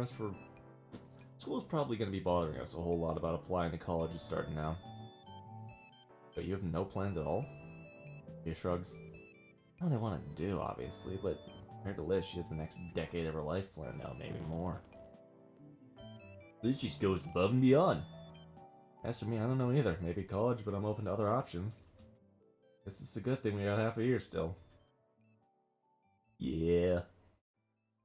Damien stands up with a sly grin, marching back to the tiny Christmas tree in the corner. All of the gifts had been unwrapped, some of the presents still beneath it.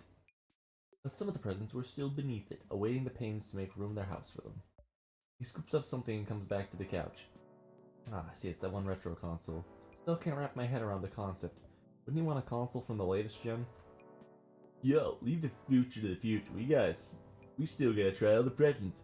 First game dibs! I can't stop my smile spreading, even though I know Damien's only trying to change the subject. Someone nips my shoulder. Sup?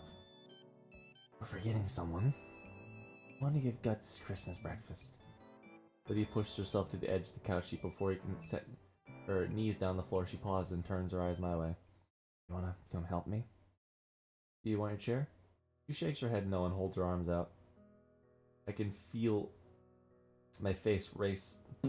I can feel my face race! I can feel my face heat up as I comprehend what she really wants. Don't you normally walk on your knees around the house? Just do it.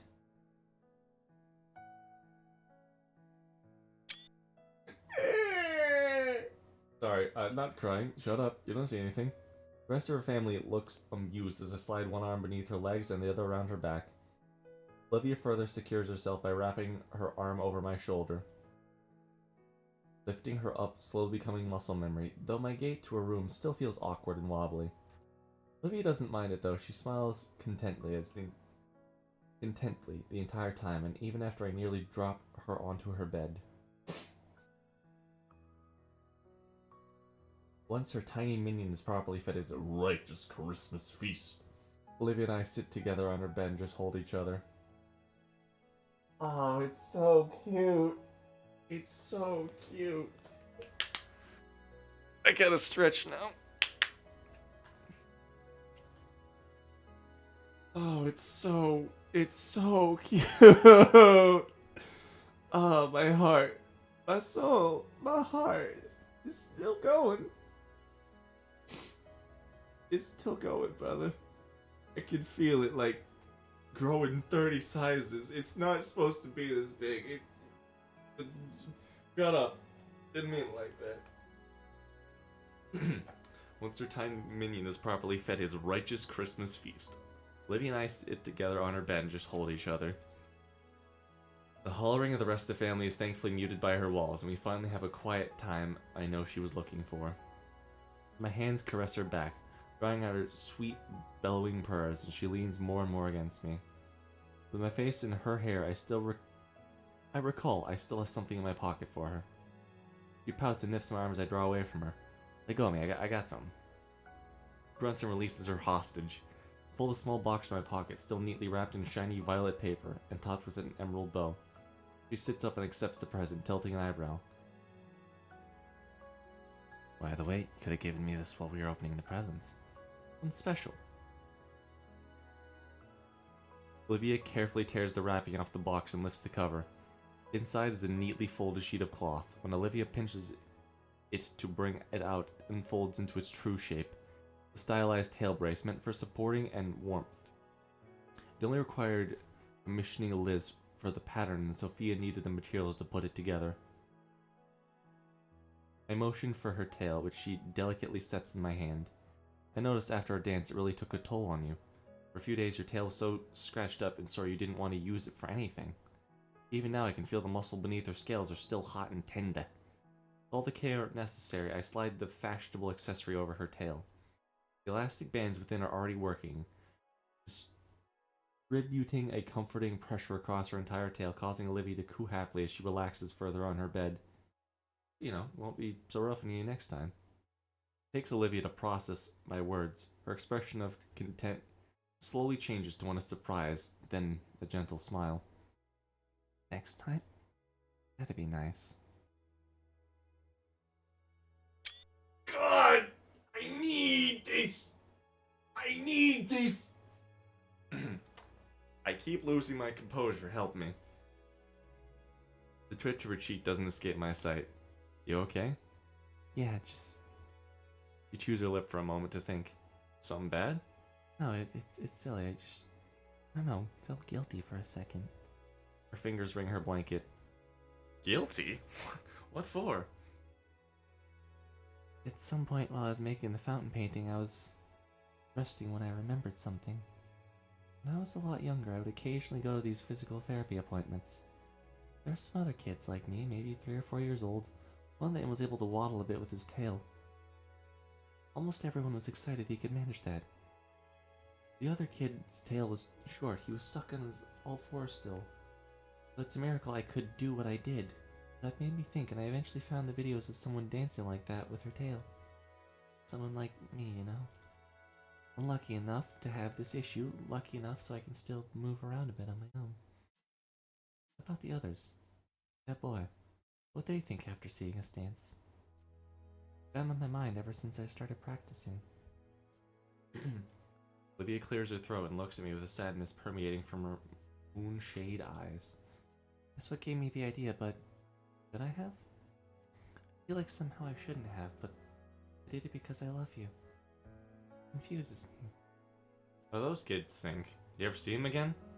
She shakes her head. What about anyone else like you? What do they think? I don't know.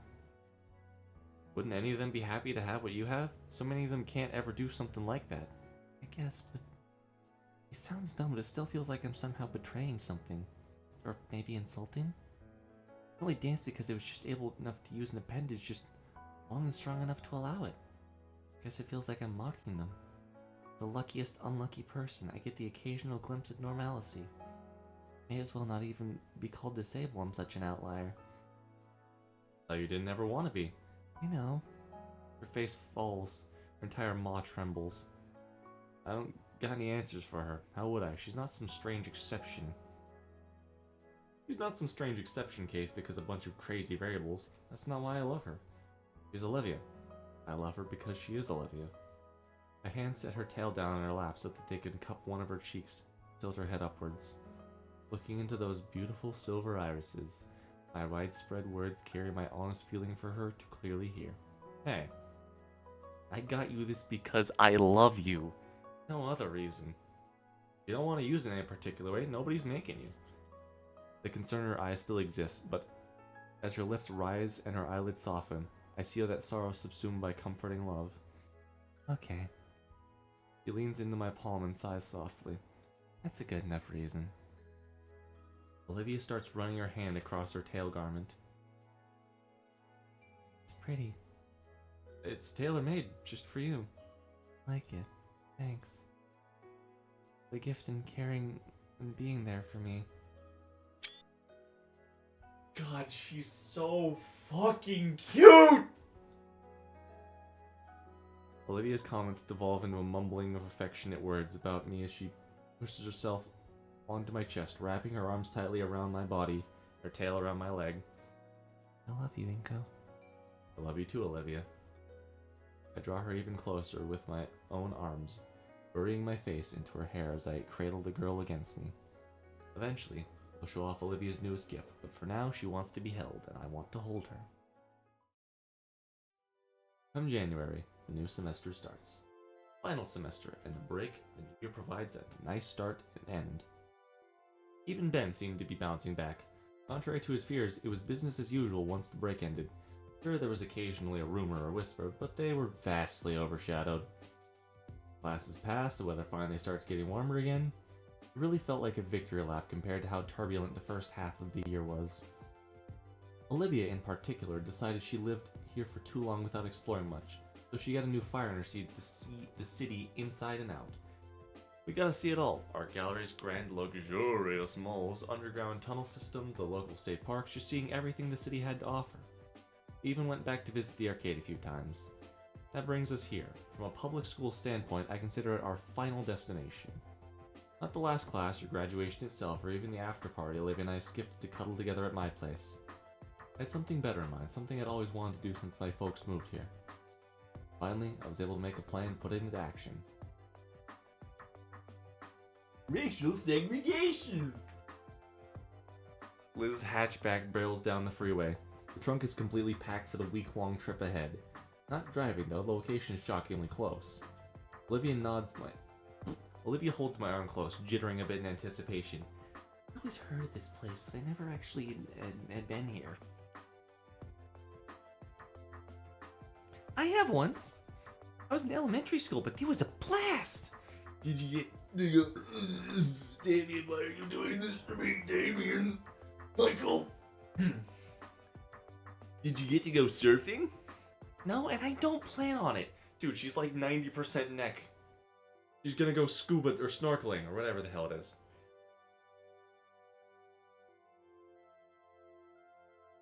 What about you, Inko? You up for hanging 10?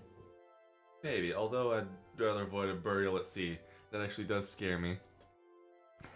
Wuss. Wuss? I mentioned we got to explore everything the city had to offer. That wasn't exactly true. There's one place I'd been avoiding having to mention just for the occasion. Something we'd all talked about together and decided to save for very last. And we're getting even closer as Liz drives onto a humongous concrete building just across the shore. Our fifth passenger speaks up. I'd actually briefly considered setting up a senior trip down here. Ben! Ben's here! Yeah! Ah, fuck yeah! Ben's here! Oh, I'm so glad you didn't. I would have resigned from the treasurer on the spot. Never would have fired you, especially with the audit. Everyone shut up, I see it. All of us lean forward trying to get a glimpse of our destination. Except Liz, she doesn't need to lean. She's driving. And has a long neck. Anyways, just off the coast of the city, there's an island. You know how the city is called Volcadra Bluffs? Well, I'd seen the bluffs, just hadn't seen the Cadra or the Vol. The island hosts both. Manuahi, it's called, and Hawela Oke Kai Ikalani, being the three volcanoes making up the archipelago. With its lush natural forestry, the island was labeled a national park. Every last plant here grew of its own accord, creating a wild jungle that's beautifully engulfed every section of the life here. All the way up towards the mountain peak, where numerous hiking trails lead up a scenic view of the dormant volcano, as well as a panoramic of the island itself. But wait, there's more! And if you register now, you get a new car! It feels like one of those things on Wheel of Fortune where it's like, take a trip down to the wild place of Hawaii, where you can say aloha to everyone there. So it's like, huh? There's a small yet bustling town that sits just above the golden sand beaches, where the aquatic dino inhabitants make their real living. So many unique boutiques there, full to bursting with handmade trinkets that perfectly capture the island's community. And then there were a few resorts such as the one we're staying at, nestled on the foothills to give the tourist the best view possible. Our connected suites face towards the towering mountains, with our shared balcony providing us a view almost directly of the largest dormant volcano. It was the perfect setup there, not only with the well-padded lawn chairs, but even a built-in grill for Olivia and Damien to fight over. I stepped out of the shower and started drying off with a towel. All day today, we got to see as many sights the island had to offer as we could. True to his word, Damien's top priority was surfing lessons. He'd be down at the shore every day this week for a few hours. He is true to his word. Olivia tells me dinos can't get sunburned, but I swear he seemed a little redder this afternoon. Speaking of, Olivia offered to handle my sunscreen treatment. I don't know which of us was more eager, me for avoiding the harsh sun rays, or Olivia, who looked elated at the idea of being handsy with me. Help, incognito! She's going for your incognitos!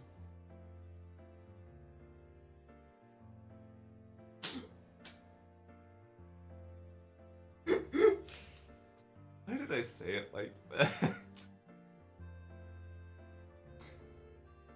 I meant to say incognito, but out came incognitos. What is wrong with me? All the while she did a good job.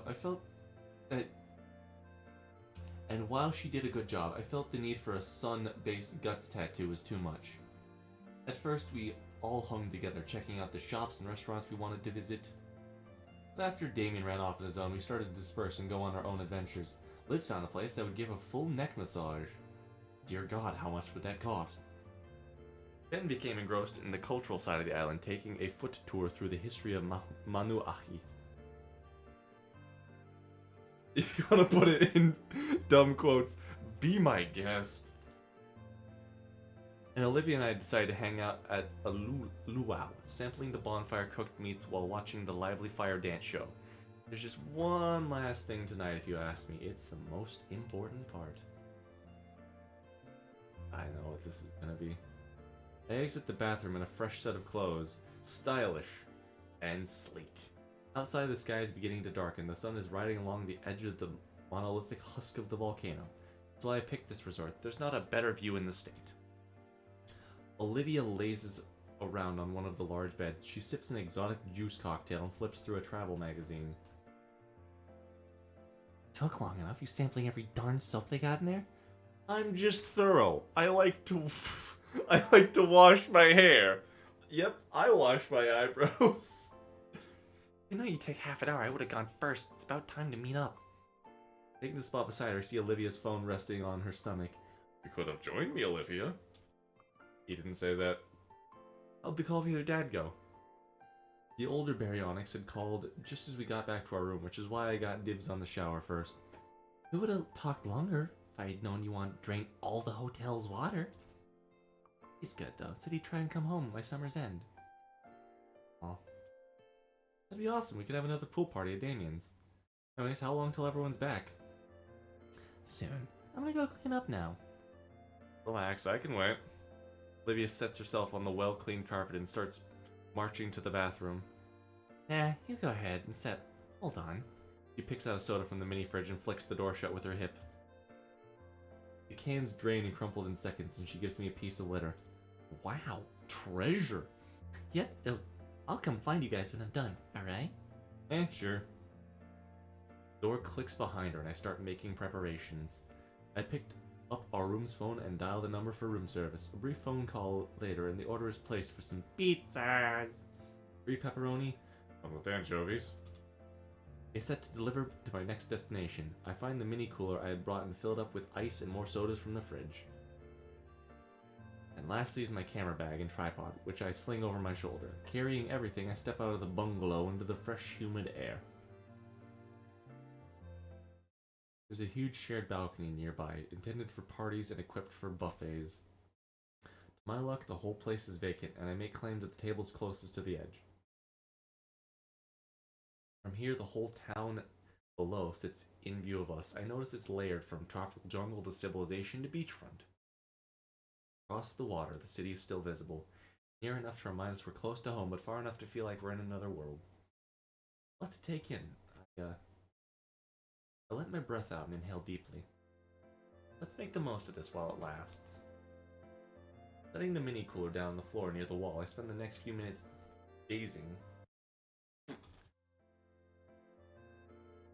gazing out over the view of the island. I fucked up. I didn't read that. Whoops. It's hard to look away, and I'm already getting ideas for where we could go next. But I have tasks to perform first. I set my camera and tripod in the ideal location, retrieving my new remote. Hey, there you are, buddy! Turning around, I spot Damien, approaching me with a quickened face. I almost flinch until he walks right past me, stopping next to the mini cooler and patting the top of it as he fetches a can of soda. Don't run away now, you hear? Don't think it'll have much to say back, Damien. Everything on its way? I ordered pizzas, should be here soon. Cool, listen, 4 Eyes number 2 will be out in a sec. Damien drops down on a seat, gnawing the top of the soda can and drinking his contents. Dude just took a bite out of it and was like, "Alright, sure."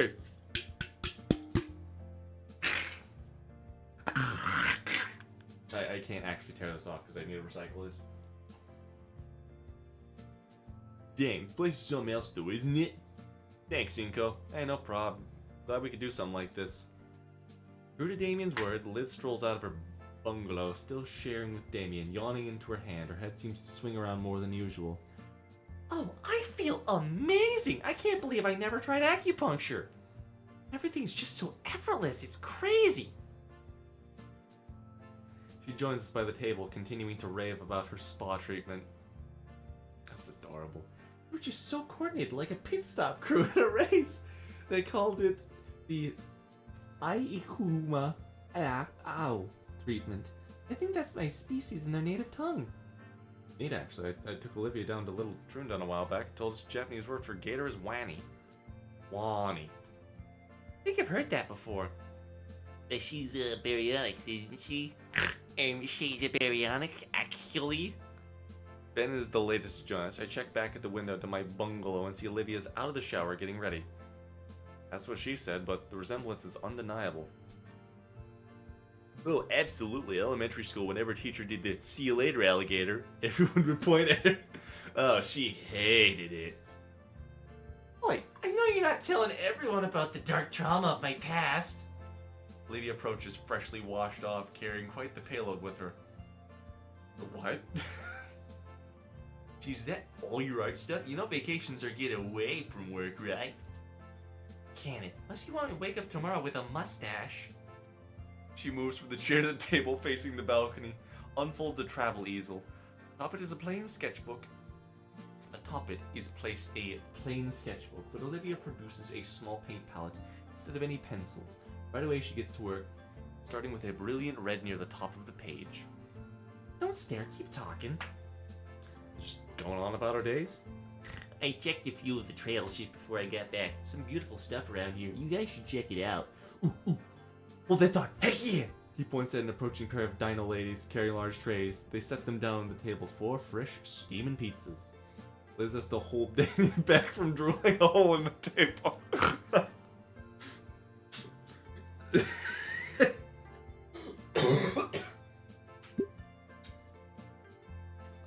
I love this animation. She just like bites his hair. Olivia, however, has her attention split between the canvas and fresh food. She shakes her head and goes back to it. You don't even want one? Here. I pick a slice of it, careful not to drop it, and bring it over to Olivia's mouth. When she notices, she opens wide and chomps half of it in one mouthful. Alright, now it's a party. My hand! Don't bite my hand! Damien springs for some pizza himself. Once we settle in for real, he gets Liz's attention. Yo, Liz, your last year go as you expected? I remember you going on about it just before the year started. Oh, no, not at all. Our predictions were way off course. I could have never expected things to turn out like this. I'm glad it did, though. It's been nuts for everyone. I don't think anyone here is the same person they were before. What about you, Uncle? What are you expecting as the new guy? That is a good question. I remember when I first stepped off the metro for the first day, I wanted to have lots of friends, and most off. I'd actually never made friends before. Just people I'd know for as long as I was around before I had to move again, actually. So all this was a great new big experience for me. It was my goal to get as many as I could. Yeah, and how'd that go? Damien, when you go to school, do you just go and sit in a fucking field? Like, you're dropped off at school. Do you just go out and eat grass?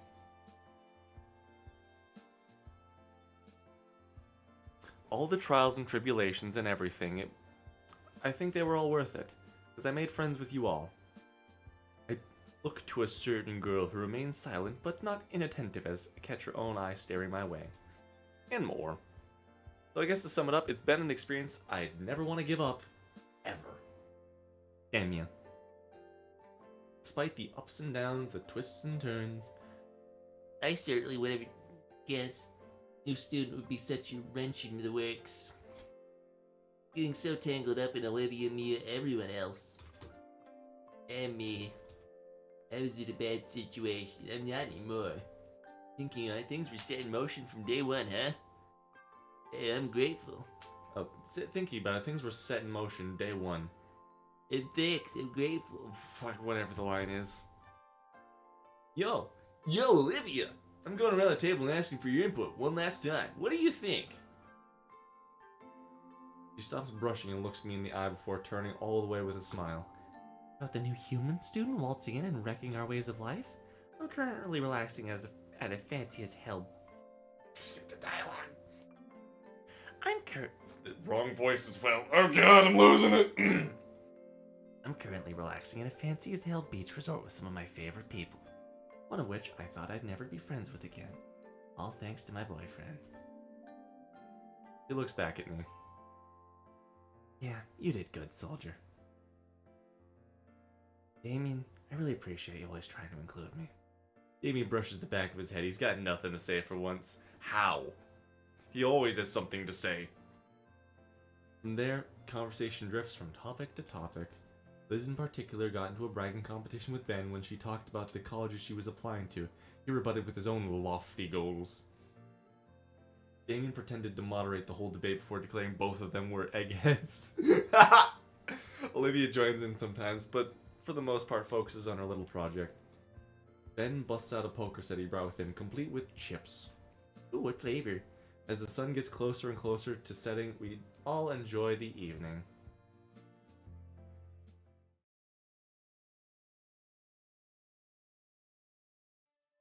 The sun's nearly set. The rest of the pizza's nearly out and Ben runs to get more soda and chips. I look over the balcony of the city below, forming different plans for what we could do tomorrow. Possibilities are endless, aren't they? Behind me, I hear Liz chuckling to herself. She packs the poker chips she's drained from us into neat stacks. As it would turn out, she had an unbeatable poker face. Because we can't fucking see it. Match after match, she'd sharked the whole table. Wait, what if she was stretching... What if when she was stretching her neck, she was... Something tugs at my sleeve. Hey. Yo! Here. I'm led by the sleeve to another of the lawn chairs where Olivia sits me down. She then takes a moment to look at me, even goes as far as to adjust my legs for some reason. When she seems satisfied with my position, Olivia sits herself right into my lap, with the use of her arms and tail, wiggling herself around until her back is pressed firmly against my chest. Oh, what's all this about? Her tail wraps around my waist, securing herself to me. Finishing touches. Look. She points to the propped up easel. Finally, I can see what she was working on. It's impressive how she managed to draw our villa. We've been working on this for some time and the piece looks complete already. I start to ask what she means by finishing touches when she places the brush in my hand. Inko, let me finish it. Her voice is soft and inviting and her hand covers mine gently. How could I even consider resisting? Ah, magnifique. What? No, keep going. Alright. Well, she said keep going. I start to feel her hand guiding my gentle strokes. Slowly, the beautiful painting reaches completion, and all the while, Olivia and I bask each other's hold. My chin rests atop her hair. She tries to concentrate. Her tail slithers and coils around my waist, keeping me as close to her as possible. Ah, I need it. Sadly, we're losing sunlight, and the painting won't be able to dry overnight with how humid it is. Looks fantastic, Olivia. I know, it's just, I want to keep going. In the morning then, okay? She grumbled to herself, but I feel her head nod. Try to move my leg, only for her tail to constrict just too tight for comfort. Stay. What about... Stay. Already she's placed her palette and brush aside, leaning back heavily against me. I'll stay, but the painting should be put up. The skater says later. Right now we cuddle. Is there any pizza left? Yeah, we just saved some since we didn't want to interrupt your moment. Shut up. I'm allowed to have this. Liz giggles into her hands and nods. Pizza pan is brought over and a circle is formed around it. Olivia basks in the delicious taste, chomping down on the last slice with a wide smile. Nearly bumped something off the table. It's Olivia's sketchbook. Hey, Olivia? Eh? Remember back at the second day of school we played that drawing game? Yeah? When you go to edit this, you gotta put counters for screenshots, and I need it. Oh yeah, I'm gonna actually get editing software because of this game. I don't know when, but I'll do it. That was the first big thing to draw with us together. I think you're right. What was? There's this game the other students would play, passing around a note and doodling on it. Oh, Oh, that, I never got to participate, just keep passing it along. I always drew a dick. I kinda want to do it again, not have you draw a dick, though. Like a little send-off to our year at St. Hammond. Instead of, I don't know, throwing like a yearbook in the fire or something stupid like that. You're corny. Nevertheless, she picks up the sketchbook and passes it to me. Yeah, I want to draw. What I'll remember this year the most by. Jeez, there's so much to pick from. Let me start then. Hand it over this way. Sure. Ben gets the pad and starts carefully scribbling something down. In the meantime, Liz pipes up. So, any plans yet? He looks towards Olivia as she finishes the final slice. Well... Ben here insists I should at least get some fancy diploma or other just for the sake of it. So probably one of the nearby schools here, just for a bit. I meant for tomorrow. Oh, I could help you find one if you want. Already got a couple acceptance letters. Actually, I've gotten one too. Wasn't anything that amazing, truthfully. At least I won't have to worry about student debt thanks to my parents offering to foot the bill. Then passes the sketchbook to Damien. No dicks. I know, jeez. How about you, Ben? You're going straight into school after the summer. Well, He hums to himself as he stares off into the distance. I was thinking about taking a few months off. Lou, a close friend has a vacancy in their backpacking trip starting next month. You say it'd be good for me. I figured I'd consider my future after I've seen more of the world. Sounds romantic, dude. Should tell Lunar how you feel doing it, man. Damien. He grins and points finger guns at Ben. Aw, man, you're going right back to school? I was gonna go find a job. Oh no, not without some help, Damien. Knowing you would end up working as some sign spinner or something. Hey, sign spinning looks fun. We stand Damien. We fucking stand Damien. This finally gives Olivia the sketchbook. From my angle, here I see it's really filling up. No peeking. She makes quick work of her sketch and finally the circle is complete when I get the sketchbook back. Pick something good to finish off, alright? Page is like a little scrapbook of our time at St. Hammond. Ben had drawn our brief gig as Edekins, apprentices for the wedding. Damien tried his best depicting the arcade trip. I see that. Oh, that's amazing. Liz chose to depict her dance with Damien. I knew it was going to come up. Olivia in turn drew our dance alongside it. Boy, do I have some competition here. Alright, sure. One last drawing, let's see.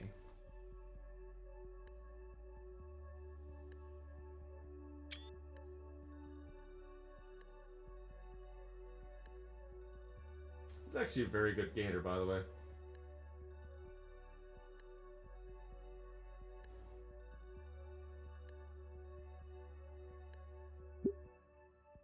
What do I want to draw? Before I just drew something silly, I just drew my son.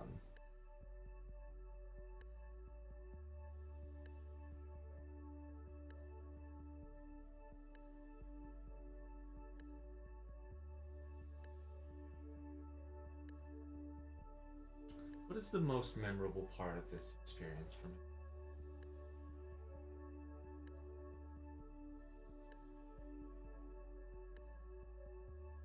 I got it.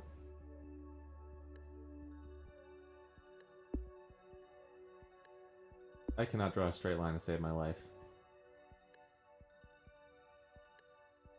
Nope, too much.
No, let's just do this the normal way that I usually do.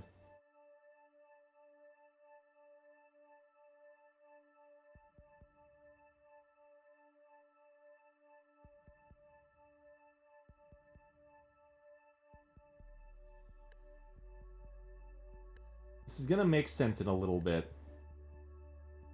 Give Olivia her big old crown. You think this is Olivia?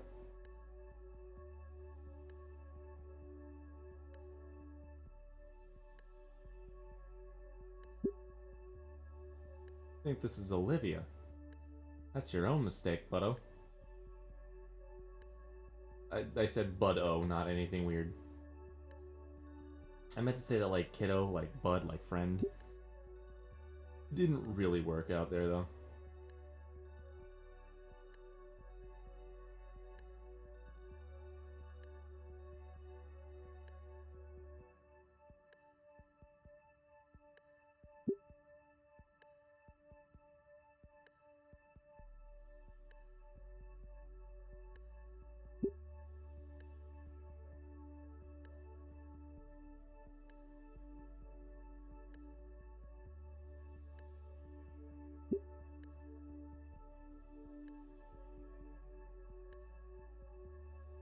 I'm putting way too much effort into this, by the way.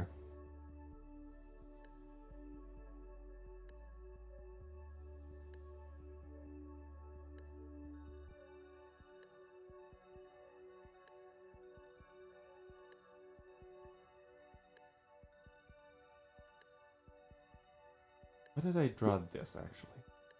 That's not needed.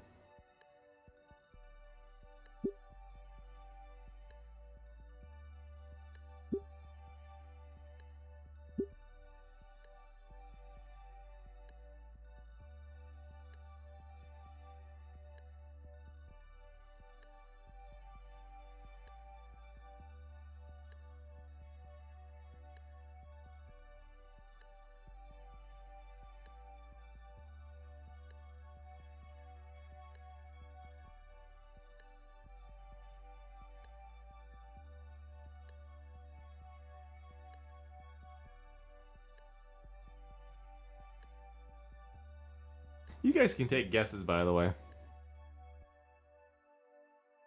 You can take guesses at what this is.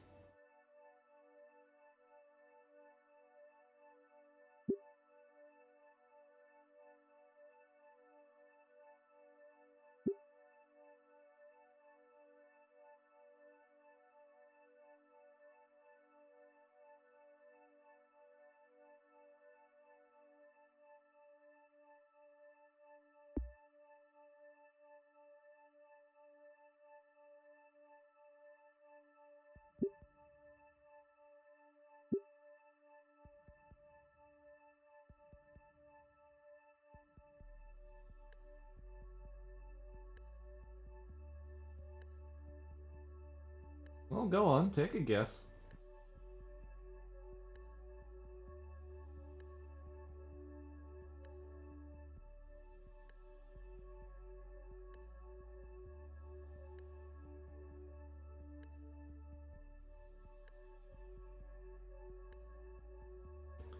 Yep, it is 100% me playing Wani.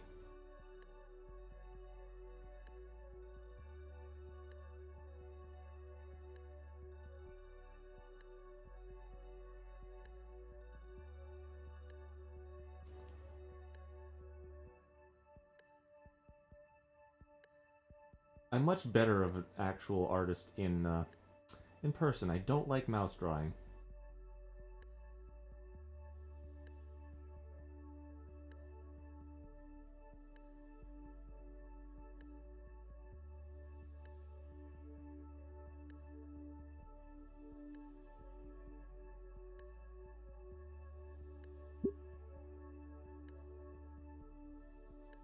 Also gonna erase this. Let's redo this face a little bit.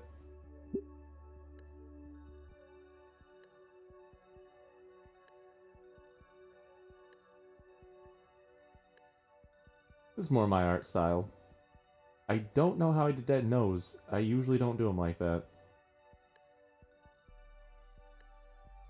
This is me pressing the spacebar. I kind of suck at drawing anything Related to faces, by the way.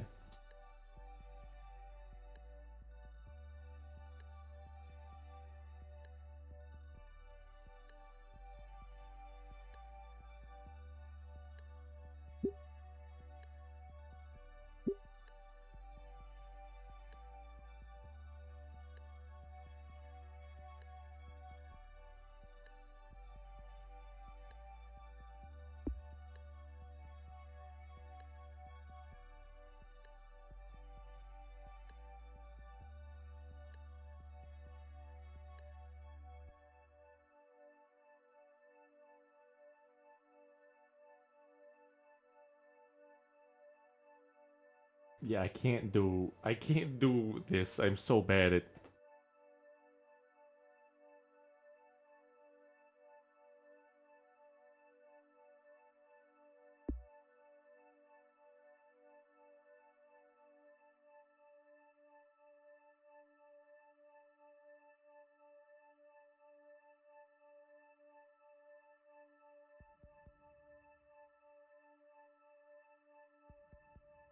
There's Ben. I can't draw Ben very well.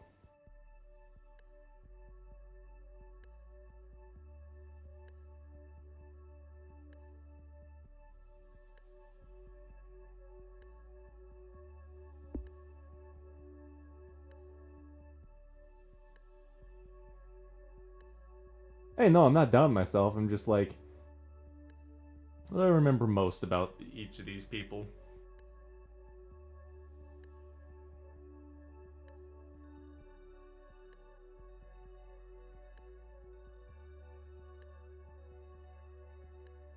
I think Inko would find that funny. I think he'd find that very funny.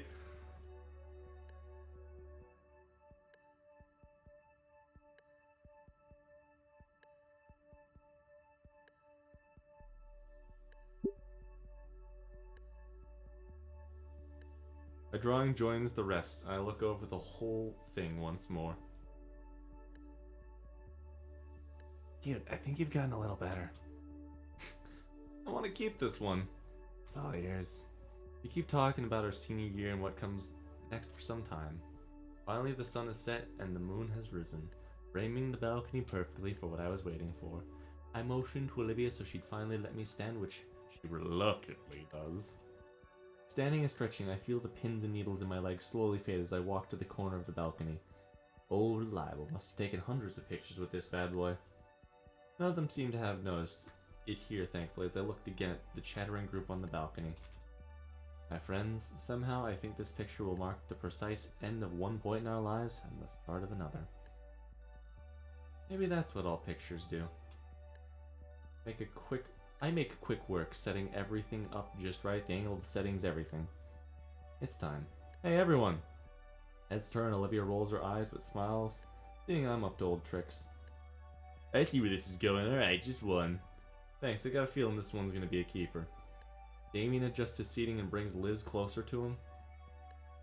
Focus, f-stop, and ISO are all ideal, no worries for the motion blur or anything.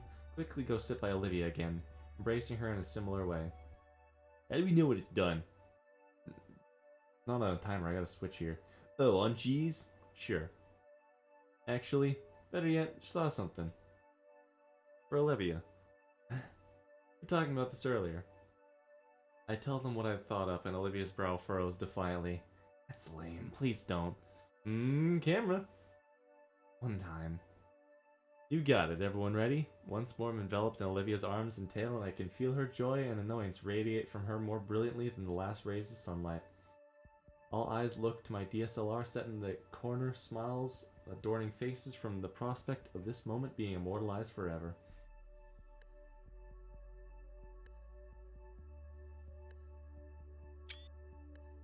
Here's the future, yeah? And the good fortunes to come. And good friends we've all made. Just a picture, don't make it weird. I think it's a bit more than that. 3, 2, 1. I wanna hug that gator!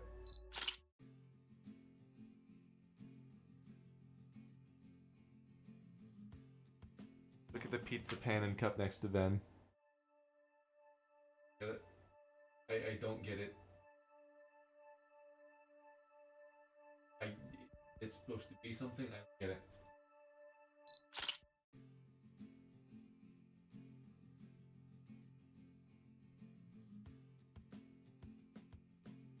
I want to hug that gator. Oh boy.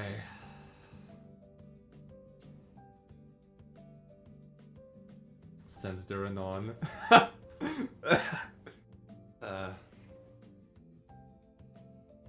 Written by Dachinon, Senanon, Qualavalon, Indianon, Rangto. Who's that? Inco and Olivia, haven't seen them in a while. Oh? Barely even have time for myself between studying and whatnot. Although maybe I should take a break. It'd be nice to try my whatnot in a double day. I'll be down to the city again soon. I think I'll call him now. Senator Anon, Gachanon, Qualavanon, Sharkanon. I love that Liz drawing.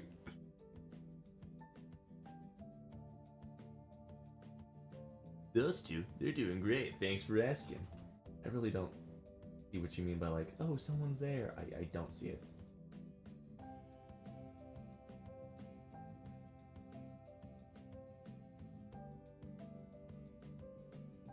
I don't see it.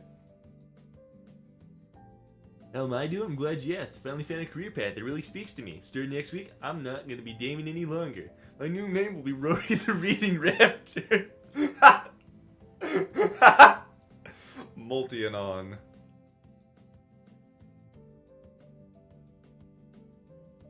Hello? Oh, it's you. Inco and Olivia? They've moved. They're still a short drive away, just the town over while Olivia's in college. I think Inco said he found an internship. It's a little annoying having to drive the extra distance, but her stuff is really flying off the shelves these days in my store. Damien loves coming along to catch up. Bro, I don't see. Senator Anon, Alex Anon, Anon Wolf, Penguin Anon, Atomic Anon, Serial Anon, Spooter, Juan, Denon, Shark Anon, Cardio Anon.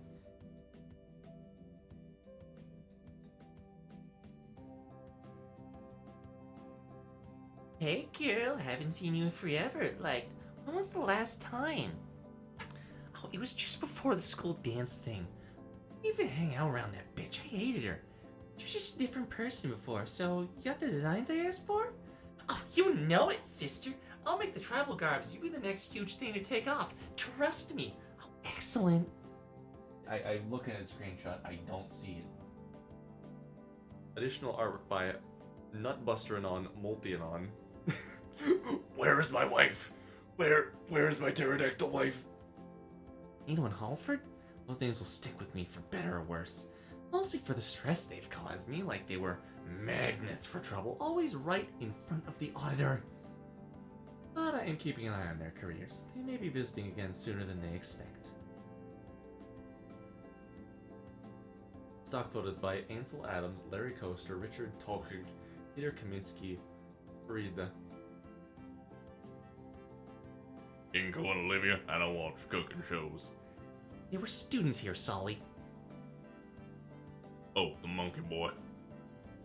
I'm proud of him. He's a good soldier, and I wish him luck in his cooking thing. Alex Anon, Penguin Anon, Serial Anon, Atomic Anon. Nerd Anon, Splitter Anon, Multi Anon, Huan.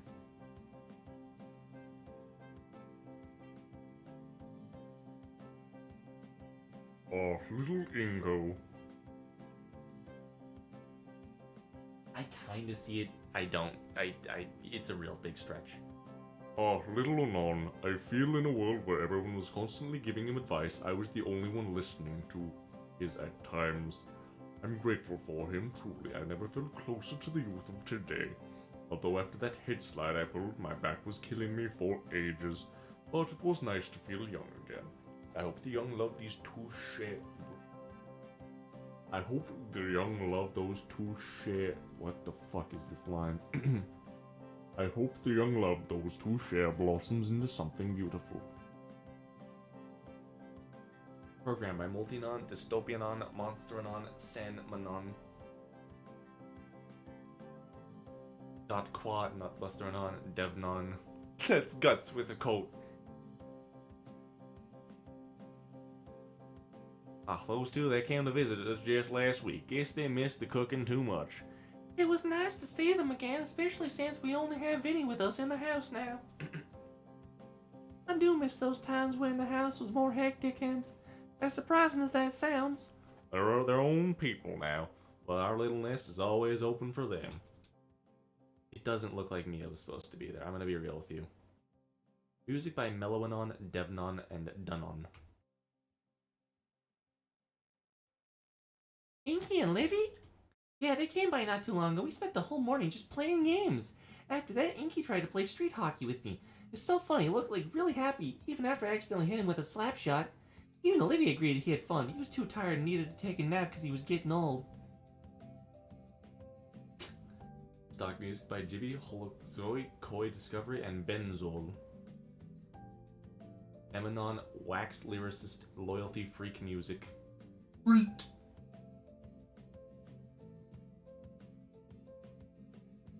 So you and that psycho Ben guy? I never took you for that type. Don't call him that, you skank. You know I love you, girl. I don't mean nothing by it. Found someone too, I see. Yeah, he's my type. Duh. Plays video games, doesn't show any moderates online forums.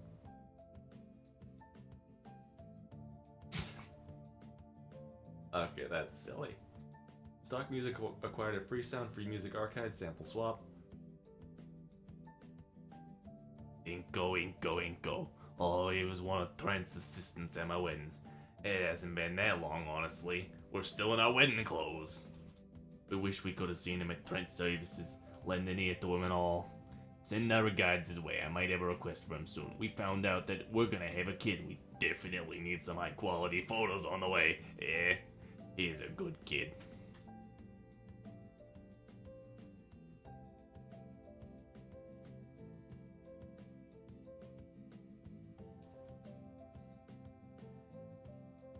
Welcome, my friend. Are you here for the usual? I'm the Spanish chef at the Hibachi Grill.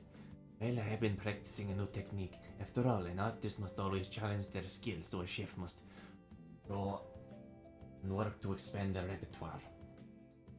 Do be mindful, though, that you should lean back.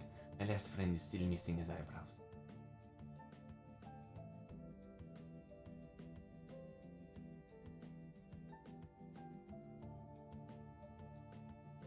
JFab, you're not gonna. I don't understand it. Oh, is it the fucking teacher guy? Never heard of him. You got the wrong person. Scram. Trying to get certified as a real mechanic. I don't got time to reminisce about randos if I know them or not. Maybe I did a long time ago. Not anymore. Not anymore.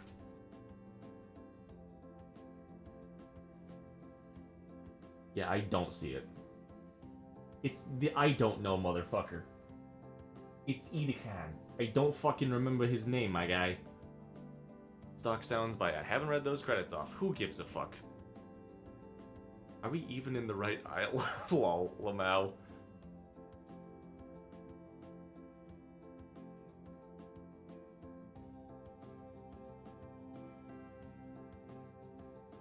What the fuck were those two like? My son is Bestos! My son! My son!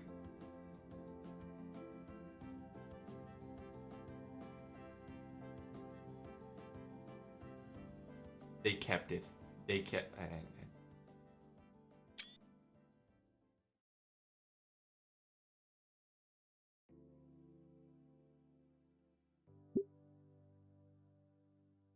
Mods, what?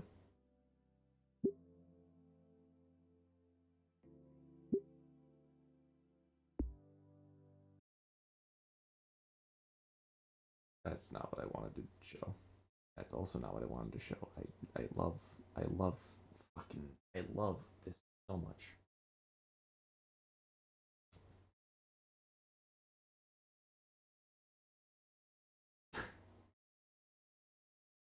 Thank you, OBS, for being a stupid piece of shit sometimes. I'm literally looking at the thing and, to be honest, bro, I can't see it. So, Can you shut up?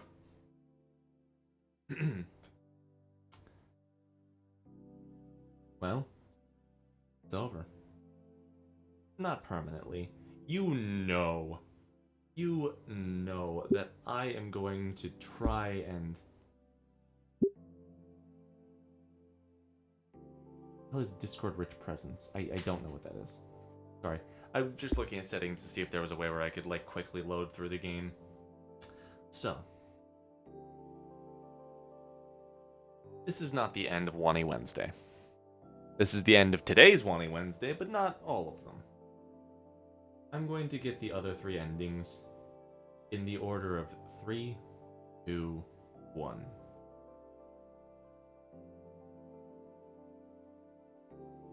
It's gonna be fun.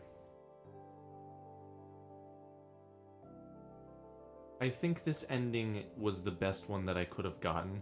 Obviously, it's ending 4. It's designed to be the best ending, but I think this was the best ending for me as a person. Because this ending hit me. Not in the I need to go cry for 1 billion years, not for the I'm gonna go and cry out in the snow. I feel like that time has passed me. This ending hit me because of what it entails. I don't know if any of you were there, you probably weren't, but at the first Snoot game, at ending 5, I broke down crying. Not 5, 4. And to me, it really made me change who I am. This ending, despite everything, it also has changed me. Not for the worse, not for the better, but it's changed me. I need to learn to love a little bit more. I need to learn to love differently. In a way, I see myself as both Anon, not Anon, I still internally call him Anon for some reason, Inko, and Olivia. I see myself as both of them. Reality, I think I need to focus on doing more good. I want more than anything to be loved. But really, what I think I need to do is love some more. Be that type of person that I want to see in this world.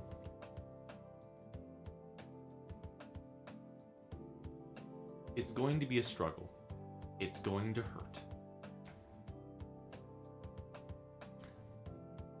Believe you me, I know what I'm getting myself into. But it'll all work out. Because I got you guys here. Thank you for pushing me to be better. Thank you for pushing me to find joy, happiness in every small little thing.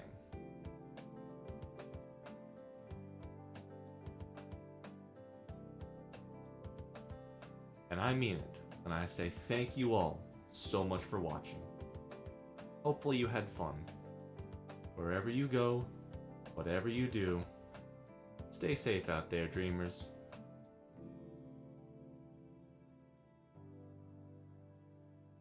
Remember that I love you, and that it'll all be okay, no matter what happens.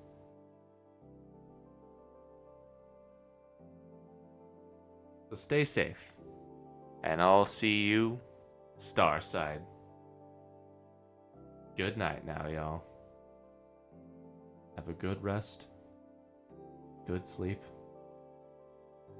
and I'll see you again soon. Bye-bye.